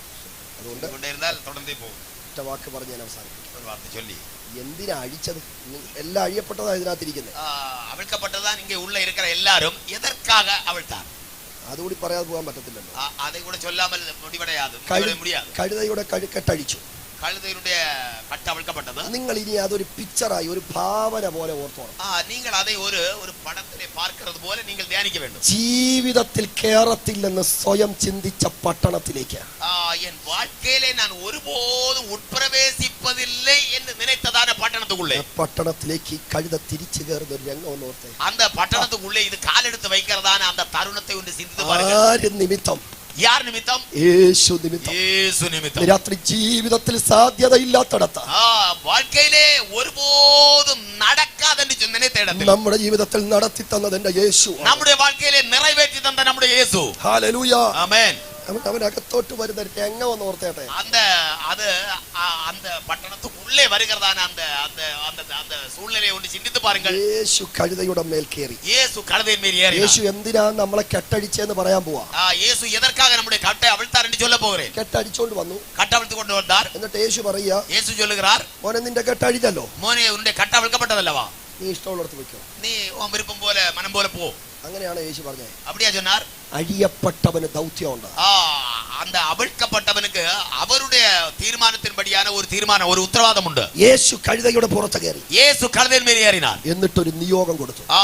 அதற்கு ஒரு ஏவுதலை கொடுத்தார். യേശുവിനെ എവിടം വരെ കൊണ്ടുവരണം? യേശുവെ എങ്ക വരെ കൊണ്ടുപോകണം? യെരുശലേം വരെ. യെരുശലേം വരെ. അടിച്ചത് എവിടെ വെച്ചാ? അവിടുത്തെ എങ്ക വെച്ച്? പുറത്ത് വെച്ച. വെളിയെ വെച്ച്. എന്നിട്ട് എവിടം വരെ പോണം? എങ്ക വരെ പോണം? യെരുശലേം വരെ. യെരുശലേം വരെ. നമ്മളെ അടിച്ചത് എവിടെ വെച്ച്? നമ്മെ അവിടുത്തെ എങ്ക വെച്ച്? പാളയത്തിന് പുറത്ത് വെച്ച്. പാളയത്തിൻ വെളിയെ വെച്ച്. എന്നിട്ട് യേശു നമ്മുടെ മേൽ കയറി. യേശു നമ്മേൽ ഏറിനാർ. എവിടം വരെ എന്നറിയാമോ? എങ്ക വരെ தெரியுமா? പുത്തൻ യെരുശലേം വരെ അവരെ ചുമക്കാൻ. പുതിയ യെരുശലേം വരെ അവരെ ചുമക്കാൻ. പുത്തൻ യെരുശലേം വരെ അവരെ പുതിയ യെരുശലേം വരെയും അവരെ ചുമക്കാൻ. പകുതി വഴി യാത്ര നിർത്തരുത് കേട്ടോ. വഴിയിൽ യാത്രയെ നിർത്തിവിട കൂടാതെ. നിർഭാഗ്യവശാൽ പലരും ഇപ്പൊ ഇടയ്ക്ക് അങ്ങ് നിൽക്കുക.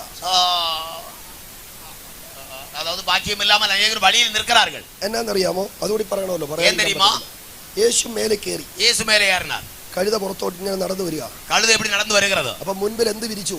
മുന്നാലെ என்ன വിരിക്കപ്പെട്ടത്? സാരിയും ഷർട്ടും കൈലി എല്ലാം വിരിക്കുക, മുണ്ടൊക്കെ വിരിക്കുക. വസ്ത്രങ്ങൾ സാരിയും വേഷ്ടിയും എല്ലാം വിരിக்கிறார்கள். ഞാൻ ചിന്തിച്ചു, ഈ സാരിയും മുണ്ടും ഏത് മുണ്ടായിരിക്കും? அந்த சாரி வேஷ்டி எல்லாம் என்னவா இருக்கும்? നമ്മള് സുവിശേഷം നമ്മൾ ചിന്തിക്കുമല്ലോ. നമ്മൾ സുവിശേഷകരിൽ നമ്മൾ ചിന്തിച്ചു പോവല്ലവാ. എന്റെ മനസ്സിൽ വന്ന ഒരു ചിന്ത പറയാം. என்னுடைய മനസ്സിൽ വന്ന ഒരു എണ്ണത്തെ ചൊല്ലുക. കഴുതയുടെ ശവമടക്കിന് കെട്ടാൻ വേണ്ടി കഴുകി വിരിച്ച തുണിയാ ഇപ്പൊ വിരിച്ചു കൊടുക്കുന്നത്. இந்த കഴുതയുടെ അടക്കത്തിற்காக കഴുകി വിരിക്കപ്പെട്ടതാണ് വസ്ത്രമായിരുന്നു ഇത്. അതായത് ഈ കഴുതയുടെ കഴുത്ത് ഒടിക്കുമല്ലോ, കഴുതയുടെ കഴുത്തെ വെട്ടുവാറല്ലോ. ആ ശവമടക്കിന് அதை புதைப்பதற்காக இவர்கள் கழுகி விரித்து போட்டிருக்கிறார்கள். ശവോടക്കിന് പോകാൻ ഇവർക്ക് കൊടുക്കാൻ വേണ്ടി. அடக்கும் போது இவர்களுக்கு தரிப்பதற்காக. നോക്കുമ്പോ ആ പുള്ളി നടന്നു വരിക. அந்த ஆளே நடந்து வருகிறார். വിരിച്ചിട്ടിരുന്ന എടുത്ത് മുമ്പിലോട്ട് ഇട്ടു. വിരിച്ച് പോട്ടിരുന്നത് എടുത്ത് இதற்கு മുൻപാக விரித்தார்கள். നിങ്ങൾ നോക്കിയാട്ടെ, കഴുത നടന്നോ നടന്നില്ലേ? நீங்க அந்த இடத்தை கவனிங்கள். கழுதை நடந்ததா இல்லையா? നടന്നോ? അതോ യേശു കെട്ടഴിച്ചോണ്ട് പിന്നെ ഞാൻ ഒന്നും നടക്കത്തില്ല, ഞാൻ ഇങ്ങനെ ഒന്നും വേണ്ട, എനിക്ക് ഒന്നും വേണ്ടെന്നാണോ? இயேசு கட்டை அவிழ்த்தபடினால் நான் நடக்கவே மாட்டேன், எனக்கு ஒண்ணுமே வேண்டாம் என்றா? ഞാൻ പറയാം, നിങ്ങൾക്ക് തമിഴ്നാട്ടിൽ ഏറ്റവും നല്ല വീട് കിട്ടട്ടെ. நான் சொல்லுகிறேன், தமிழ்நாட்டில் மிக நல்ல வீடுகள் உங்களுக்கு கிடைக்கட்டும். ഏറ്റവും കൂടുതൽ പൈസ നിങ്ങളുടെ അക്കൗണ്ടിൽ വരട്ടെ. நிறைய தாராள பணம் உங்களுடைய அக்கவுண்டில் வரட்டும். യേശുവിന് ഇതിലൊന്നും വലിയ കാര്യമില്ല.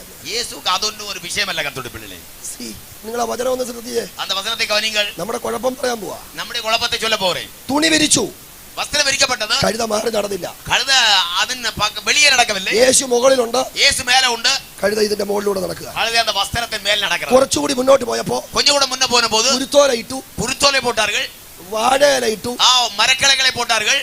കഴുത കഴിച്ചു കാണോ ഇല്ലായിരിക്കും? കഴുത சாப்பிட்டு കാണുமா ഇല്ലാതിരിക്കുമോ? കഴുതയാണെങ്കിൽ കഴിച്ചിരിക്കും. കഴുതയാണ് എന്നാൽ சாப்பிட்டிருக்கும். ഉറപ്പല്ലേ? യേശു അതിനെ അടിച്ചു. അടാ കഴിക്കരുതെന്നല്ലോ പറഞ്ഞു. യേശു அதை അടിച്ചു വിട്ട് എടാ சாப்பிடக்கூடாதுன்னு சொன்னாரா? ഇല്ല, നീ കഴിച്ചു, നീ ഇഷ്ടം പോലെ சாப்பிடு. പക്ഷേ ஆனால் വളരെ ശ്രദ്ധിക്കേണ്ട ഒരു പദം പറയാം. ரொம்ப கவனிக்க வேண்டிய ஒரு பதம் നമ്മൾ വായിക്കുമ്പോ, നാം വാസിക്കുമ്പോൾ ഒരിടത്തു പോലും ഒരിടത്തിൽ கூட കഴുதை നിന്നു എന്ന് വായിക്കുന്നില്ല. നിന്നത് എന്ന് വാസിക്ക முடியாது. നമ്മുടെ കുഴപ്പം എന്നാണെന്നറിയാമോ? നമ്മുടെ പ്രശ്നം என்ன தெரியுமா? നമ്മൾ നിന്ന് കഴിക്കുക. നമ്മളങ്ങ് നിന്ന് சாப்பிடுகிறோம். യേശു മേലുണ്ടോ? യേശു മേലെ ഇരിക്കാറാ? മേലുണ്ട്. ഉണ്ട്. എങ്ങോട്ടാച്ചാ പോകുന്നത്? എങ്ക യാത്ര? യെരുശലേമിലേക്കുള്ള പോക്ക. യെരുശലേമിലേക്കുള്ള യാത്ര. ഇപ്പൊ എന്നാ വിഷയം? ഇപ്പൊ എന്നെ നടക്കുന്നത്? അടിച്ച് നിന്ന് അങ്ങ് ചാപ്പാടാ. നല്ല പൂരം ചാപ്പാട് അടിക്കപ്പെടുகிறது. യെരുശലേമും മറന്ന് യേശു മുകളിലുള്ളതും മറന്നു. യെരുശലേമെ മറന്നത് മേലെ ഇരിക്കുന്ന യേശുവെ മറന്നത്. കർത്താവ് പറഞ്ഞ നീ കിട്ടുന്നത് കഴിച്ചോ, നീ കിടക്കുന്നത് ചാപ്പിട്. നീ തുണി ഉടുക്കുന്നതല്ല എന്റെ വിഷയം, വസ്ത്രം ധരിപ്പത് അല്ല എന്നോട് വീട് വെക്കുന്നതല്ല എന്റെ വിഷയം, വീട് വയ്പത് അല്ല എന്നോട് വിഷയം. നിന്റെ ലക്ഷ്യം വീടല്ല, കുരുത്തോലയല്ല, തുണിയല്ല. നിന്റെ ലക്ഷ്യം യെരുശലേമാ. ഉന്റെ ലക്ഷ്യം ഉന്നെ അழைത്തിരിക്കുന്നത് വീടല്ല, തുണിയല്ല, പണമല്ല. ഉന്നെ അழைത്തിരിക്കുന്നത് നോക്കം യെരുശലേം. യെരുശലേമിൽ പോകുന്നതിനിടയിൽ തുണിയിൽ നടന്നോ? യെരുശലേമിലേക്ക് പോകുന്നത് വരയ്ക്കും തുണിയും വസ്ത്രത്തിന്മേൽ നട. ധാരാളമായി ദൈവം തരുന്ന നന്മയുണ്ടോ? അനുഭവിക്കുക. ദൈവം തരുന്ന നന്മയുണ്ടോ? ധാരാളമായി. ലക്ഷ്യം തെറ്റരുത്. ஆனால் உன்னுடைய நோக்கம் தவறக்கூடாது. നമ്മുടെ നോട്ടം നവ യെരുശലേമാകട്ടെ. உன்னுடைய நோக்கம் மொத்தம் യെരുശലേം ആയിരിക്കട്ടെ. ഈ രാത്രി എത്ര പേർക്ക് ഉറപ്പുണ്ട്? എത്ര പേർക്ക് ധൈര്യമുണ്ട്? യെരുശലേം വരെ ഞാൻ യേശുവിനെ ചുമക്കും. യെരുശലേം വരയിൽ ഞാൻ കർത്തരെ ചുമപ്പേൻ. കാരണം യോഗ്യത ഇല്ലാത്തടത്ത് അവൻ എന്നെ അടിച്ചതാണ്. ഞാൻ പാത്രവാൻ അല്ലാതിരുന്ന ഇടത്തിൽ എന്നെ അവിழ்ത്താർ. അവൻ മടങ്ങി വരുന്നിടം വരെ ഞാൻ മാറിപ്പോകത്തില്ല. അവർ തിരുമ്പി വരുகிறது വരയ്ക്കും ഞാൻ വഴി വിലക മാട്ടേൻ. ഉറപ്പുള്ളവരെല്ലാം ദൈവസന്നിധിയിൽ എഴുന്നേറ്റ്. அப்படி தைரியமுள்ள எல்லா தேவனுடைய பிள்ளை கர்த்தருடைய சமூகத்தில் எழும்பி ഹല്ലേലൂയ. ஆமென்.